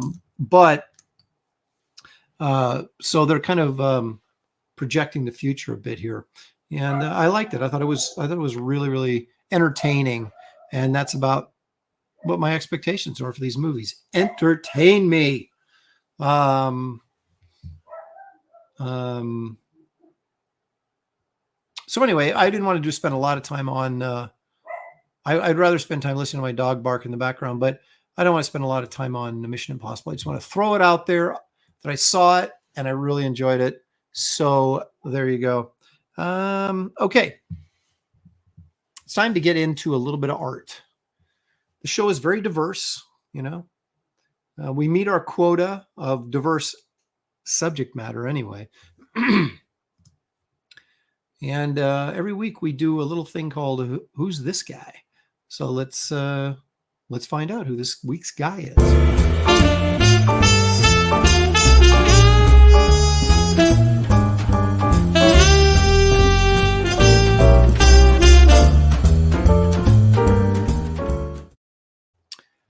You may not know the name, but I'm sure you know some of the artwork. I had a difficult time really finding information on this guy, personal information. Can find his work easy enough, but finding information on him was a bit trickier. And then I found out why, which is kind of it'll be a sad ending to the story. But anyway, if you're a paperback reader, you may remember this cover. I actually have this book. I remember when it came out in the 70s or whatever, I guess 1978. It was a fold-out gatefold sort of cover thing, or a wraparound cover or something. It's a big, long image. But this is the painting for the cover of the King Kull, my favorite of Robert E. Howard's Barbarians. And of course, I've talked about many times why King Kull is my favorite, because he's a barbarian with responsibility. And I thought that was a nice little dichotomy to put a character like that in. He's a barbarian, and yet he's got people he's got to protect, man. We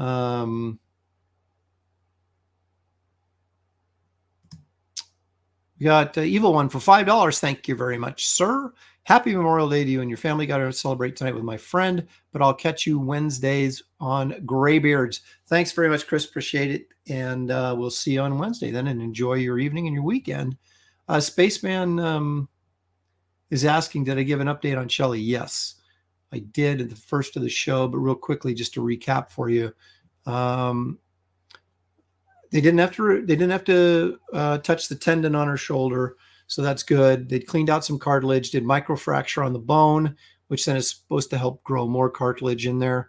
So she's 8 days out now from surgery and been doing like little home rehab, which is pretty painful at this point. But it's going as well as could be expected, but she ain't ready to get on camera yet.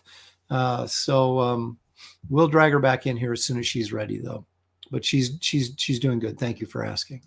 Okay. So back to This may be the image that most of you guys know from Lou Feck. Yes, he did the movie poster to Jaws 2. For my money, Feck looks a lot like McGinnis, Robert McGinnis's work. And they were contemporaries. And I'm not sure if one influenced the other or what, but let me read you a little bit of what I found about him, because there's some interesting stuff in here. It says Lou Feck was born in Cincinnati, Ohio on July 8th, 1925. He became, of course, one of America's premier paperback illustrators. Man, there was some great paperback illustrators throughout the years, especially in the 60s and 70s. Man, there was some good stuff out there. And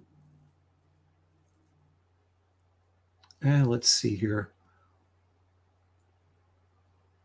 Now, he went... he was in the military, and he enrolled in the prestigious Pratt Institute in New York City, where he graduated from their School of Art and Design in 1950.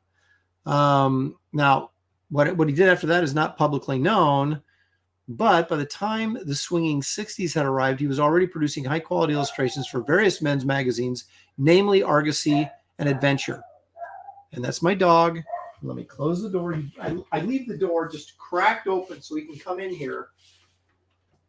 And then he comes in, then he leaves and goes and barks, and then we have to listen to him bark. Okay. Feck's painting style reflected a certain kind of modern looseness, yet one take with precise realism, which probably reflected the expectations of the various art directors he was working on. So at a looseness, what they're saying, with a combination of looseness and precision, at least precision in the drawing, looseness in the application of the paint. He usually worked in gouache and acrylics.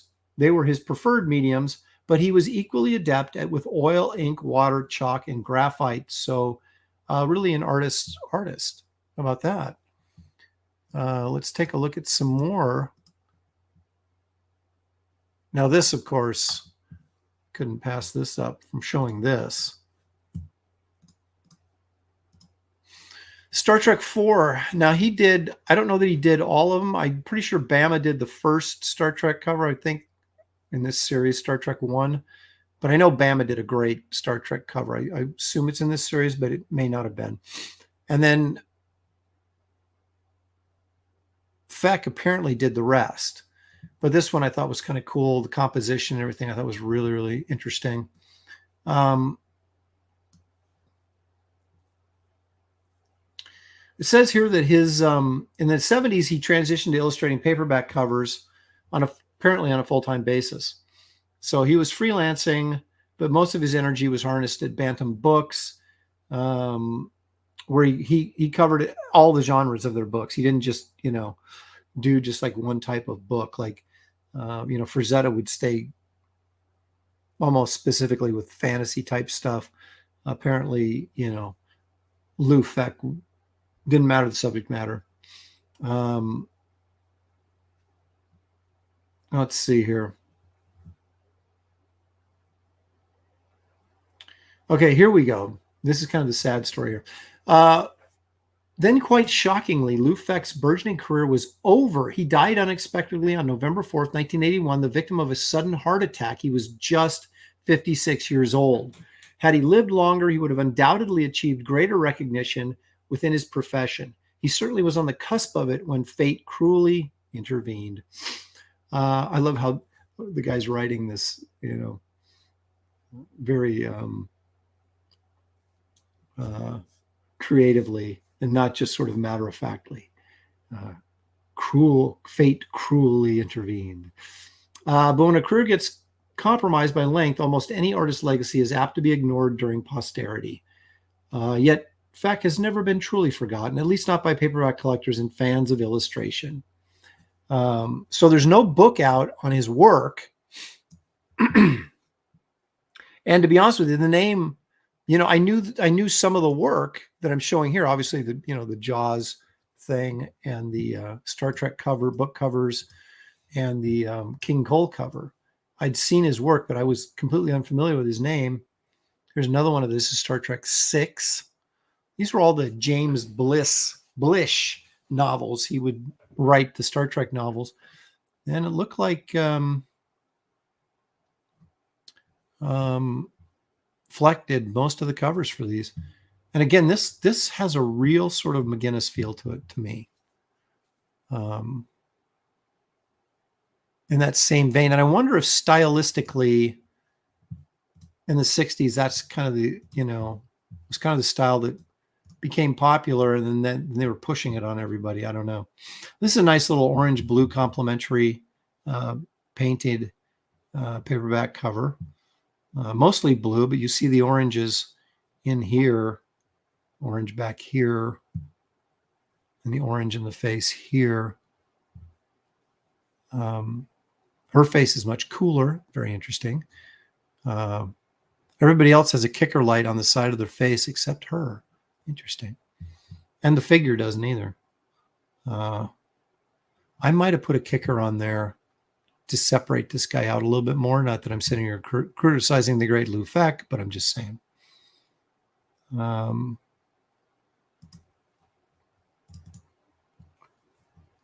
crap. That's awfully small.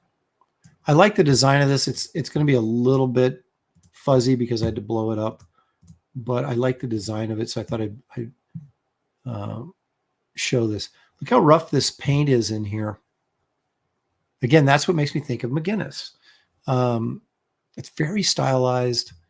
So you got this girl in here with her little buxom young lady with her blouse open there. But I love how this little stream of light from the door being opened, and you get the shadow of the guy coming in back here.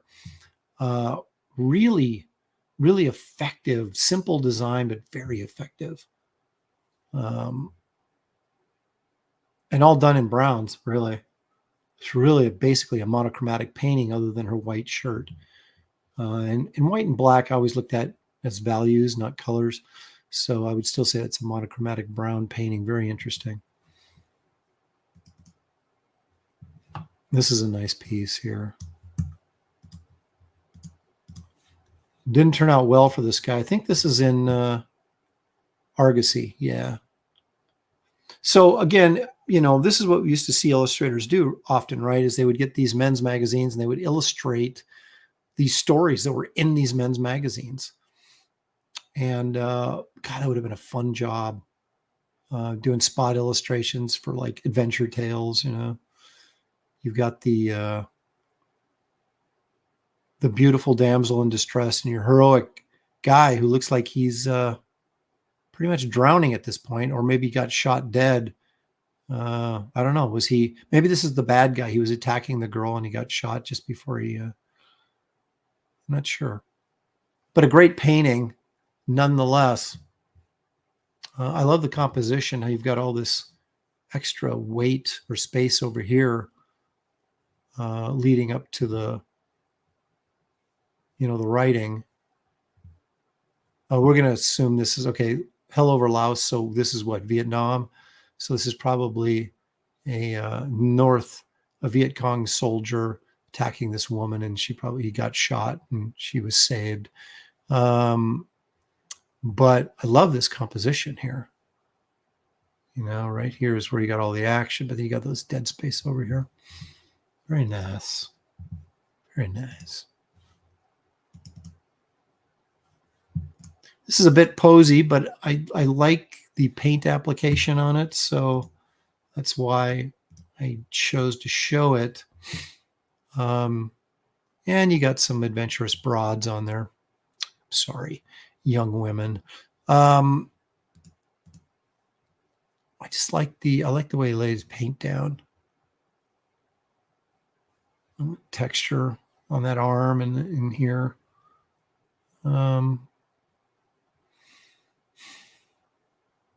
Man, the job opportunities that were around in the 60s and all the way from the 30s, 20s, I guess, from print magazine, all the way up until, the 70s and into the 80s. The job opportunities for illustrators were crazy. Now there's nothing but comics. And then I guess, animation and, movies and stuff, storyboarding, things like that. Here's the last piece we'll show. So black and white. And I don't know if it was originally painted in black and white or if it was just reproduced in black and white, but it's a really nice figure. Interesting. Her face is in shadow. Shoulders and butt are highlighted. And then everything else is in shadow.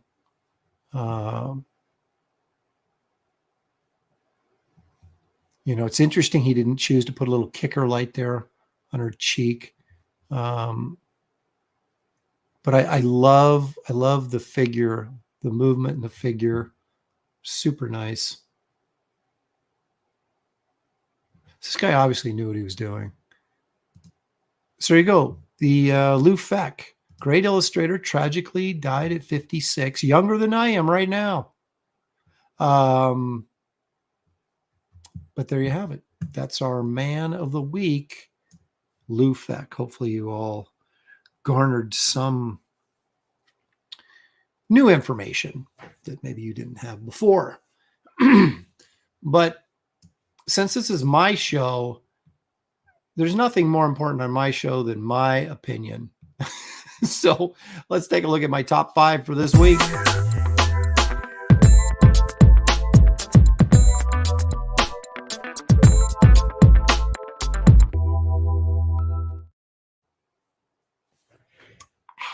Okay. Now, what I mean by non-genre films is, every subject matter is potentially a genre, correct? But I looked back and I looked at all my favorite films, and they're all like either sci-fi, fantasy, action, adventure, comedy. So they're all these genre-specific movies. And I guess that's what we're drawn to, right? We read comic books, for crying out loud. We're very...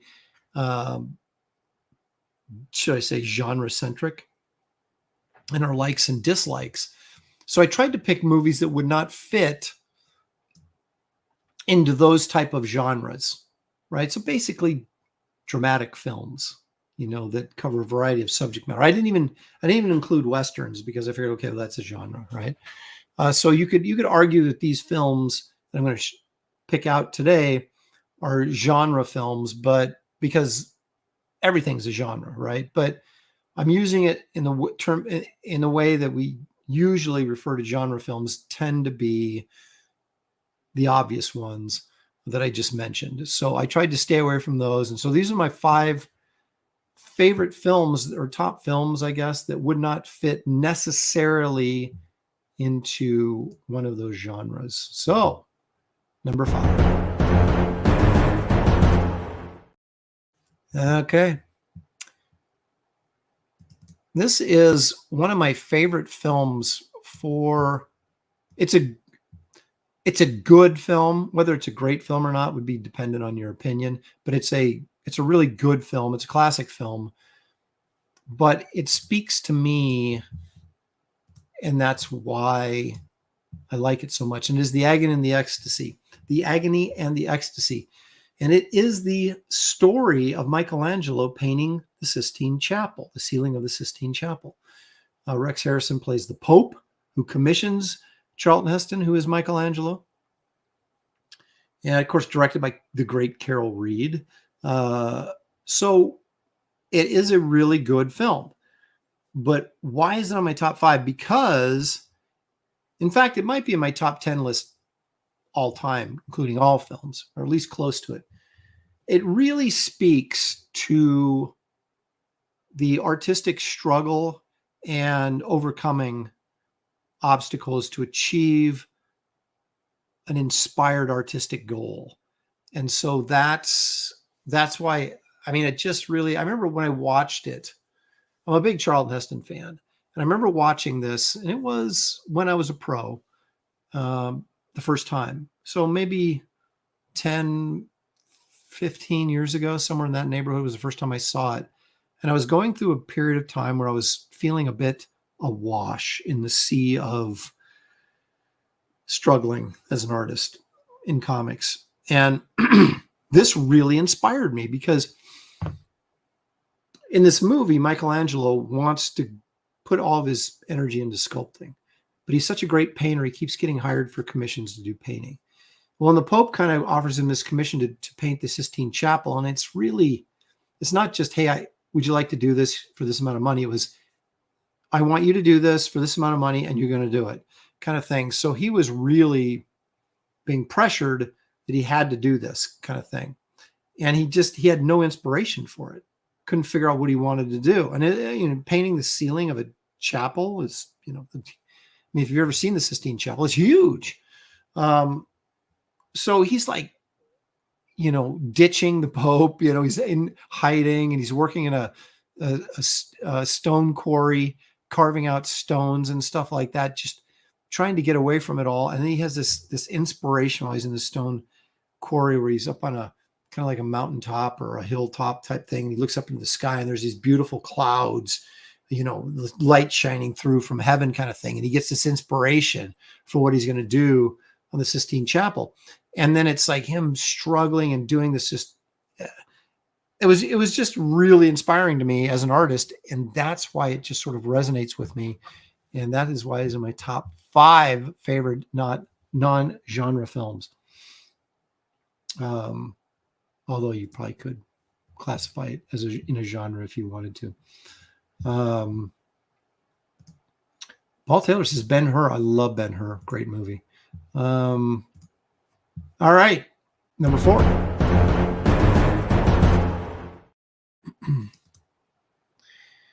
I didn't put this as a genre film because I don't really know what genre it fits into.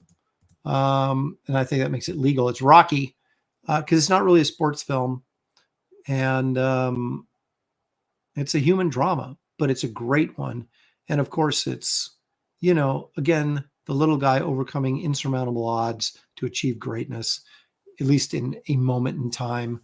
I mean, everybody loves Rocky, right? I don't have to. It became its own genre, really. But the first one, I hesitate to put it as a genre film. I don't think it is. That's not how I'd classify it.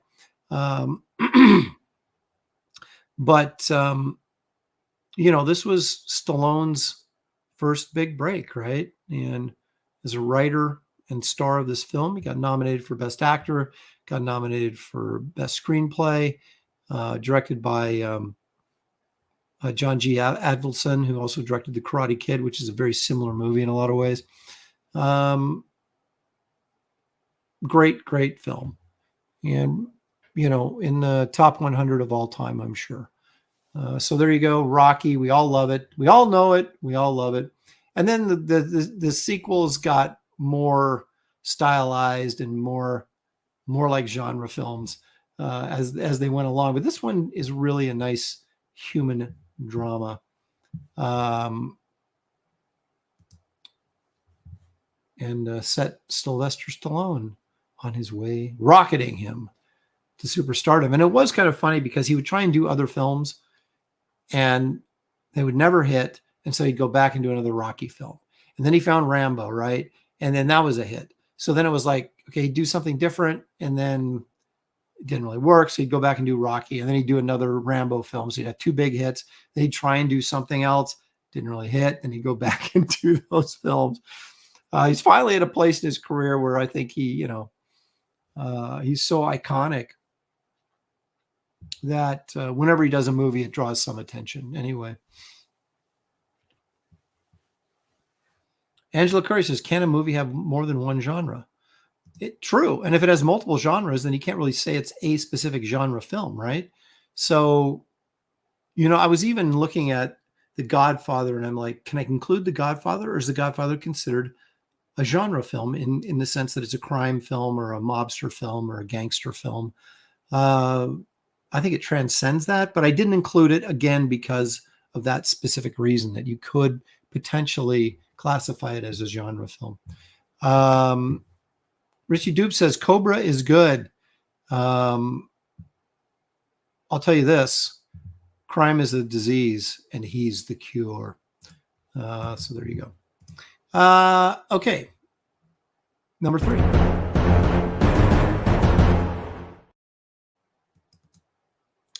Much like and you could argue this is a genre film. Because I would guess biblical epics. Do they have their own genre? I'm not sure. But anyway, 10 Commandments. I love this film. I love Charlton Heston. I love this more than Ben-Hur. I like Ben-Hur a lot. But the characters in this movie are so colorful. Yul Brynner as the Pharaoh. You got Ann Baxter in there. You got Edward G. Robinson. Yeah, see. Yvonne DiCarlo is his beautiful wife. John Derrick, who later married beautiful women. Vincent Price is in it. John Carradine, my gosh, just just so full of Cecil B. DeMille-ness that how can you not like this? And it was on TV all the time at like Easter time, which I thought was kind of a weird time to show it. Although I don't know what a proper time for showing this movie would be. But man, Charlton Heston played Moses as a heroic character, and he really wasn't. I mean, he was faithful to God in the Bible, and but he was sort of cowardly. And I would be too if God said, "Oh, go to Egypt, where the Pharaoh hates you and the people hate you, and deliver my people out of Egypt." Yeah. Can I bring like a bunch of friends, like an army of friends? But they did sort of. Moses was portrayed a lot more heroic in this film than he was actually in the Bible.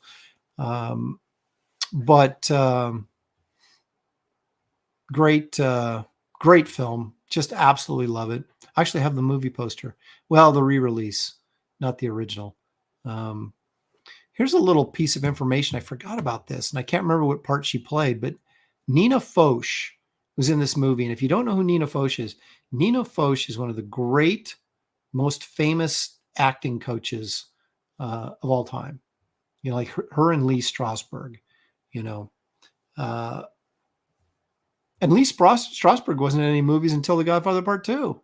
And then he had a short film career there because he was all about teaching. I shouldn't say he wasn't in any movies because I don't know that for 100% certain, but I know that he wasn't, he wasn't a star or anything, but he was a well-known name as an acting coach.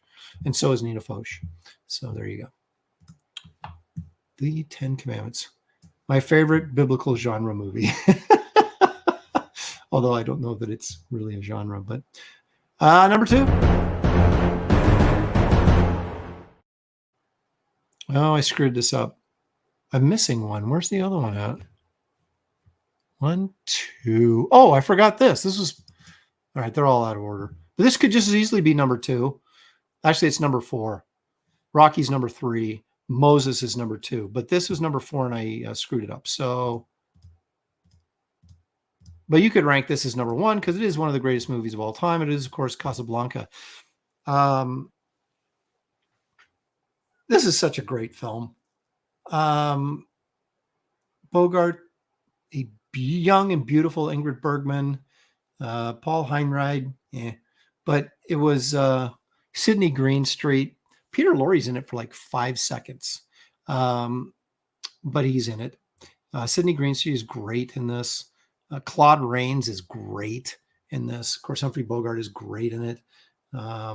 It's just a great movie, and to sing the praises of Casablanca is a bit repetitive because everybody knows it's great.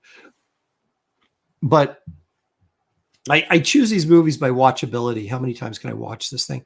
And then whenever Casablanca's on, I don't own it, but whenever it's on Turner Classics or whatever, I watch it. It's a really, really great film. So there you go. Now, this is number 1, my non-genre films.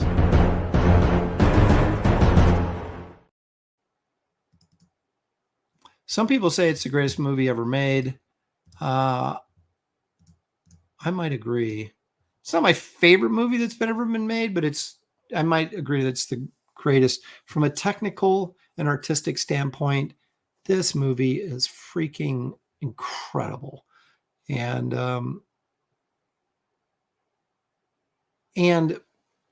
thematically, the story and how it all comes full circle, it's really a surprise, and it's wonderful how it all comes together and makes sense. Some of the shots in this movie, like is it at the beginning of the movie? And then it starts with him dying and saying Rosebud. And then he drops this little snow globe with a little house in it, right? He's remembering his youth. And it falls on the ground. And the camera is shot and the reflection of the nurse opening the door in the far end of the room is in that snow globe. And she walks up to check on Kane and he's dead. It's just an incredible, epic shot where you just sit there and go, I can't believe he thought of it. It's the kind of stuff that you see like Spielberg do or Hitchcock do, but Orson Welles was doing this. He was 25 years old. I mean, that's just remarkable. And I did not see this movie until I was in film school, and everybody was talking about it, constantly talking. Oh, Citizen Kane did this, and Orson Welles did this in Citizen Kane. I was like, yeah, I remember that was great, and I had no idea what they were talking about because I had never seen the movie. So, if you went to the USC library when there wasn't protesters in front of it, when you went to the USC library, go all the way to the top floor, and that's where they had their film library. And they had all this, you could check out screenplays from just about any movie. They had copies of screenplays from all these different movies if you wanted to read a screenplay. But you could check out movies that were on video, right? VHS. And then you'd rent a viewing room, and it would just be something with a table, a couple chairs, and then a video recorder hooked up to the TV, put in the VHS, and then sit there and watch the movie. So one Saturday, before I got in, heavily into production classes where I still had some time on the weekend, went and rented this thing and sat there and watched it, and it was just blown away. And so then when everybody else was talking about Citizen Kane, I could actually talk like I knew what I was talking about. Agnes Moorehead, yes, played his mother in this movie. She looked old even when she was young. But I actually thought when she was old and in Bewitched, she was actually a fairly attractive old lady. But when she was young, I didn't think she was attractive at all. So I don't know. She grew into her looks. I don't know. Aged into her looks, I guess. But yeah, that's what she's best known for. Is she was also in The Magnificent Ambersons. She was part of Orson Welles' acting troupe. We did all the radio shows and all that kind of stuff. So he would use her in his films when he made movies. And everybody is talking about it. And of course, Citizen Kane, that didn't win the Academy Award, How Green Was My Valley by John Ford won, which I've also seen and was underwhelmed by it. I mean, it's decent. It's not one of John Ford's best efforts, in my opinion. I thought the ending was really unsatisfying, but it won Best Picture. And this should have, but because Citizen Kane is a somewhat loosely veiled biography of Randolph Hearst, who owned practically all the newspapers in the United States at the time, he made sure that there was no advertisements for the movie. It got no publicity.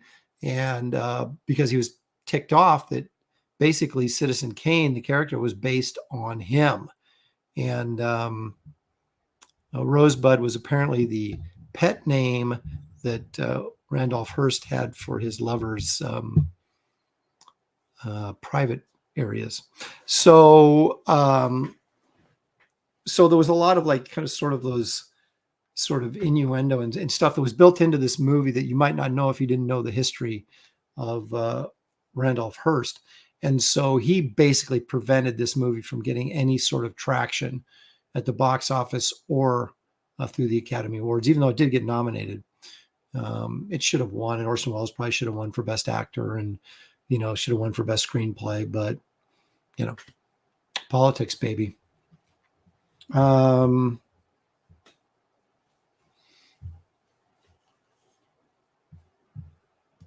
There you go. Hearst tried to blackmail the studio heads to have Kane destroyed. Yep. Richie Dupe says, really? That is the story. No, I can't verify it. I wasn't there. I don't know the people, but that is the story about Rosebud.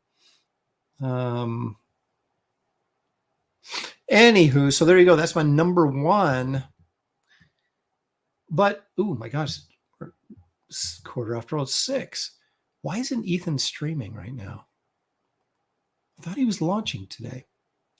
Oh, well, I'm not going to argue that I don't have competition tonight. But now my favorite part of the show, and maybe yours too, I don't know. But we saved the best for last, and here it is, folks. I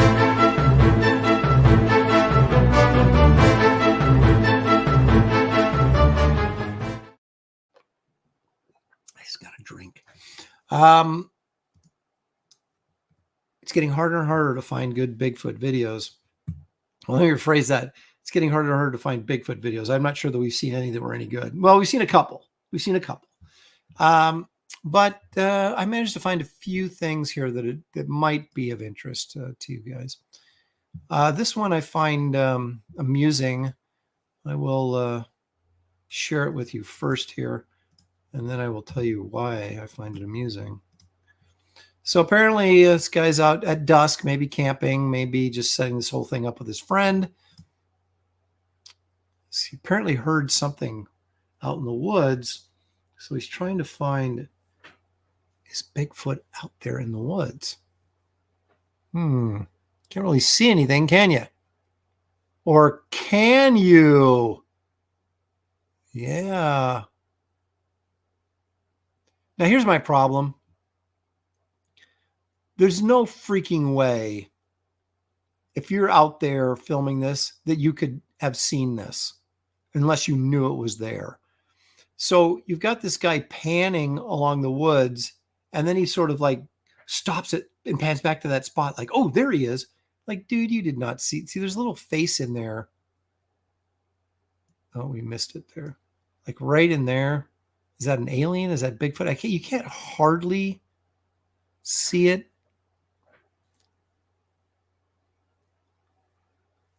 Is he back in there? Then he goes back over here. So, I mean, I can hardly see anything. Maybe it's my mind playing trick, but it looks like there's a face in there. Right in here.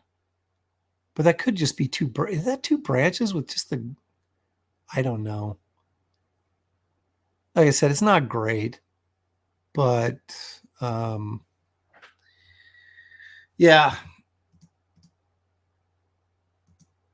I love it when they post videos like, great shot of Bigfoot, and you watch the video and go, where's Bigfoot? You know, it's like, oh,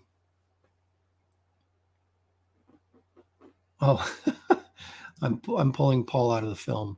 I'm ruining his immersion. I'm just trying to help you find the Bigfoot. It's like, where's Waldo, right?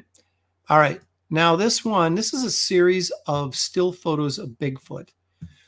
And so this is kind of interesting. Some of them are kind of interesting. The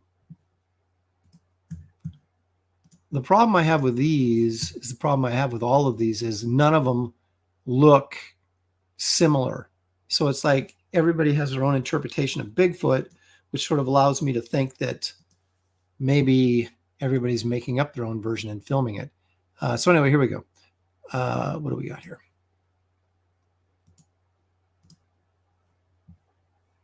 This is, that's a pretty good shot. It looks like a gorilla though. I mean, it really does the way the ears are. And this, if that's a real photo, I got to believe that that's a monkey or a gorilla someplace. If not, it could be a fake head. It doesn't look fake though. That's the thing that's interesting about it. But it sure looks like a gorilla, and more so than any other shots of Bigfoot I've seen. And so is there just one Bigfoot looks like a gorilla and the rest of them look like a guy with a big nose and a beard? I don't know. There's the second one. I think this is clearly a bear, but the position of it makes it look kind of funky enough to make you think that that could be Bigfoot. Hang on a second here. But I would, if that's real, I would assume it's a bear.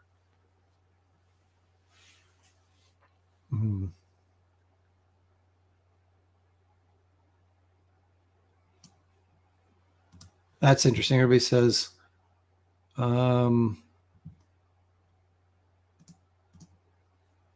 says, that's a gorilla. Paul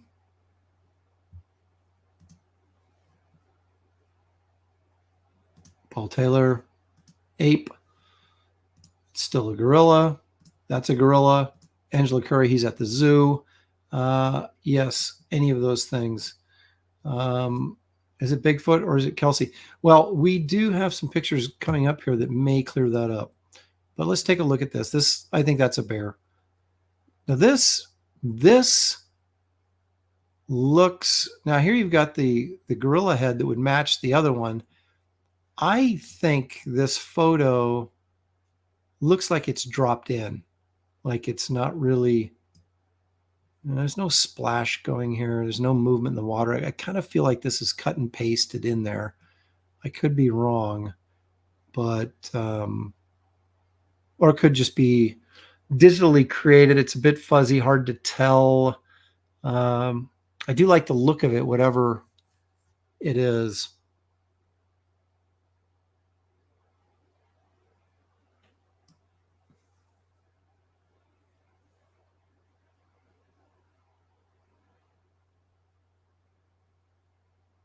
All right, there's Kelsey. This, we've proven this on our show. If you watch Graybeards, I think I actually showed this, and we verified that was indeed Kelsey back in his swamp. He was going out for cigarettes or something. Now, Richie Dupe says, can we just leave Kelsey alone?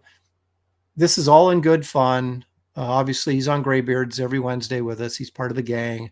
So having a little fun at with Kelsey is all. This was allegedly a swamp ape picture taken in Florida. I don't know what to think of it. I do like it, but it looks like an orangutan. But again, it doesn't look anything like any of the other Bigfoot pictures we just saw. Why can't they be consistent within their breed? And there it is again. Now, wait a minute. Are these the eyes here? No, it looks like a little cat man or something. It doesn't even look like the same thing. See here, it looks like there's his eyes, nose is here. You got that big sort of coconut upper lip.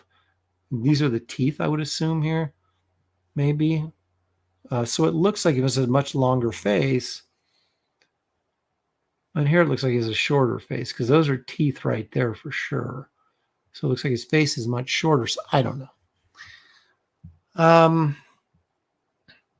I do like it, so I'm going to give an A for effort there on this one.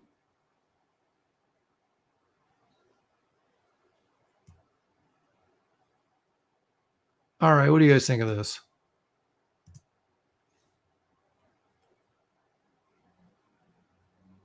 It looks like it could be a real picture, but it looks like a gorilla, right? I wouldn't say that's a guy in a suit. I'd say it looks like the back of a gorilla.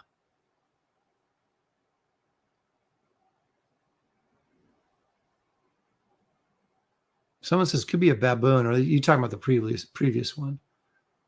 Yeah, everybody's looking at this saying that's an ape. That's an ape. Yeah, I don't really.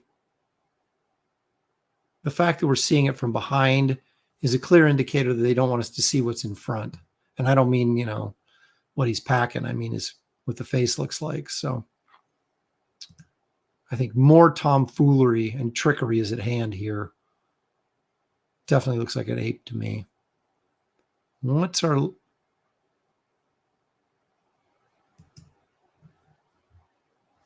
I can't even begin. Is that like a skull on his arm here? Is this his arm right here? And that's a skull or something? And he's got this really weird baboon face.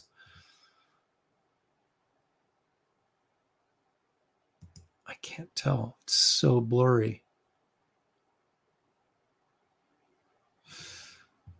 Oh, we've seen this one before, right? Another great shot of somebody's back. I don't know. Look how nicely that hair is combed. That looks fake to me. But anyway, I do like this, but that probably because that's a picture of a real gorilla. Anyway, there you go. There's some some still photos, but this is kind of, this isn't the last one I'm going to show, but it may be the best one. Funny thing is, the guys that they had this originally on their show were unimpressed. You guys tell me what you think here. Here we go. This is allegedly a photograph of a helicopter hauling away a Bigfoot. Okay, a couple problems here. The size of that Bigfoot compared to the size of the helicopter is, that thing is like King Kong. There's a little distance, between that and the helicopter. There's too much distance. It's not lined up properly with the helicopter. If you look at it, it's straight up and down here, but the helicopter's over here. So it should be being hauled from probably here. And so they didn't do a great job of lining this up. But it is pretty funny.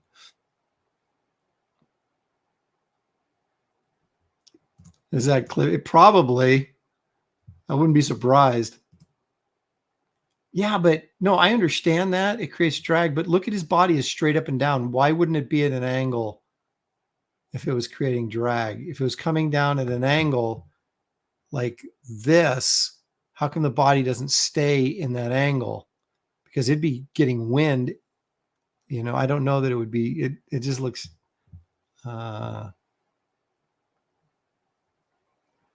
yeah, if they threw Bigfoot from the helicopter and the helicopter was up here and then kept going, that's him falling to his death. That could be that.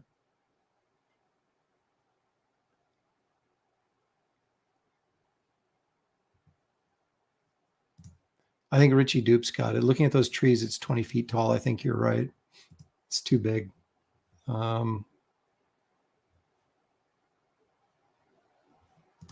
Cheap suits always fall vertically. Okay, I got you. I didn't know that.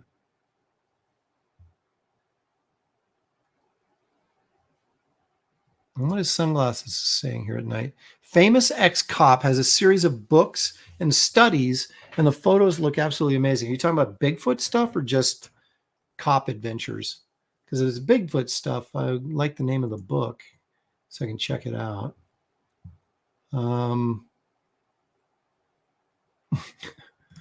There it is. Throw Bigfoot from the helicopter, the sequel to Throw Mama from the Train.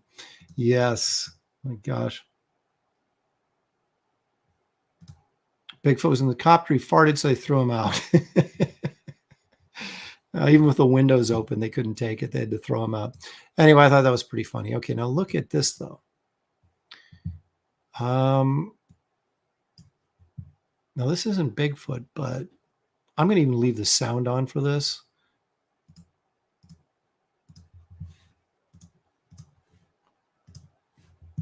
This is awesome. This is an alligator.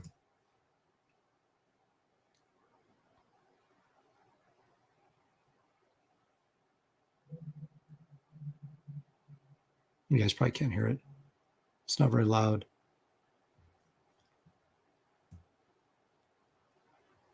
I missed the very beginning of this where that gator, it snaps its jaws. There's this big clack like this and then does this kind of thing.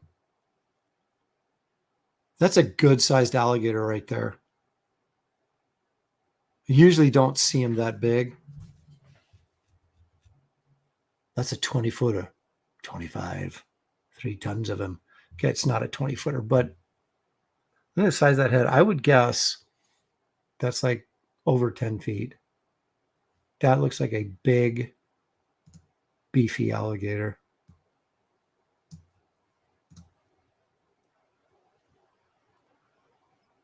I wonder, do you think it's begging for food or something? It could be in a spot where people like throw it stuff.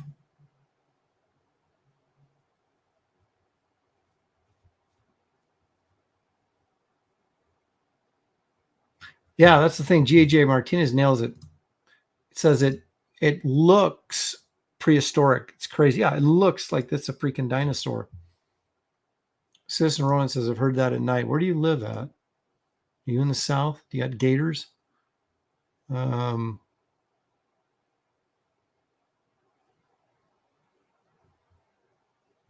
Spaceman. Probably a 12-footer. I wouldn't be surprised. Oh, Creative Face says that's how they do their mating calls. Okay. Assistant Ronald lives in Fort Myers. I lived in Tampa, and we had our share of them. I never saw any that big, though. They were always little small guys, 6-footers.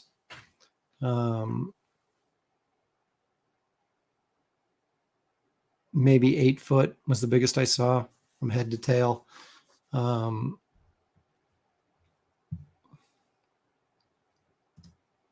He says, David Paulides is the Bigfoot hunter. Check his stuff out. If you're talking about the guy from Washington, I have checked his stuff out and I find it fraudulent. But I will check that out and see if he's got some stuff I haven't seen yet. David Paulides. Okay.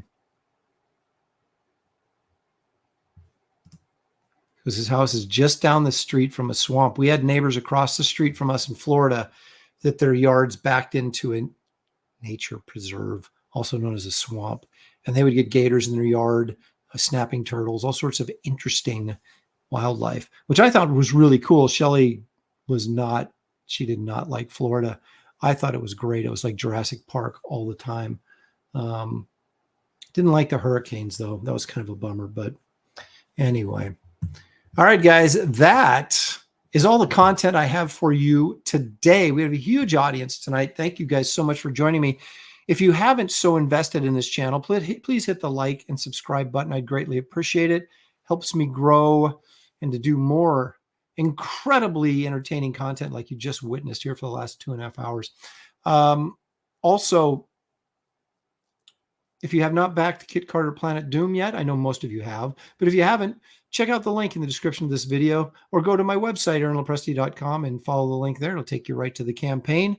I will keep you guys posted with videos on the progression of the movie poster painting for the campaign. And also, obviously, you'll get an update coming out again really soon as I finish the last page penciling portion of the book anyway. And then, of course, I'll let you know when the inking's done and when the coloring's done, when the lettering's done, when it's going to the printer, all that kind of stuff. So you'll get up-to-the-date information and know exactly what's happening, when it's happening, and when you can expect your books. But thank you guys so much. Remember, Graham Nolan has Joe Frankenstein campaign that just went up on Indiegogo Friday. Ethan and David Williams' Fearsome was supposed to be launching today, but apparently not. But it will be soon, maybe tomorrow night on Kings. I don't know. But keep your eyes open for that. That's sure to be a really awesome book. So again, and one other quick announcement. I did receive the cover, the painted cover that I commissioned for Wraith of God 3, and it's incredible. I can't show you. You're going to have to wait till the campaign goes up, probably in July, when we're shipping out Kit Carter. We'll be launching Wraith of God 3, so that's just around the corner as well. A lot of good stuff coming your way. Again, thank you guys for your support. Thank you for the super chats, and thank you for your participation. I couldn't do the show without you. Have a great week. Enjoy your Memorial Day weekend. Be safe. Have fun, and we'll see you again next time right here on Aaron Live. Good night, everybody.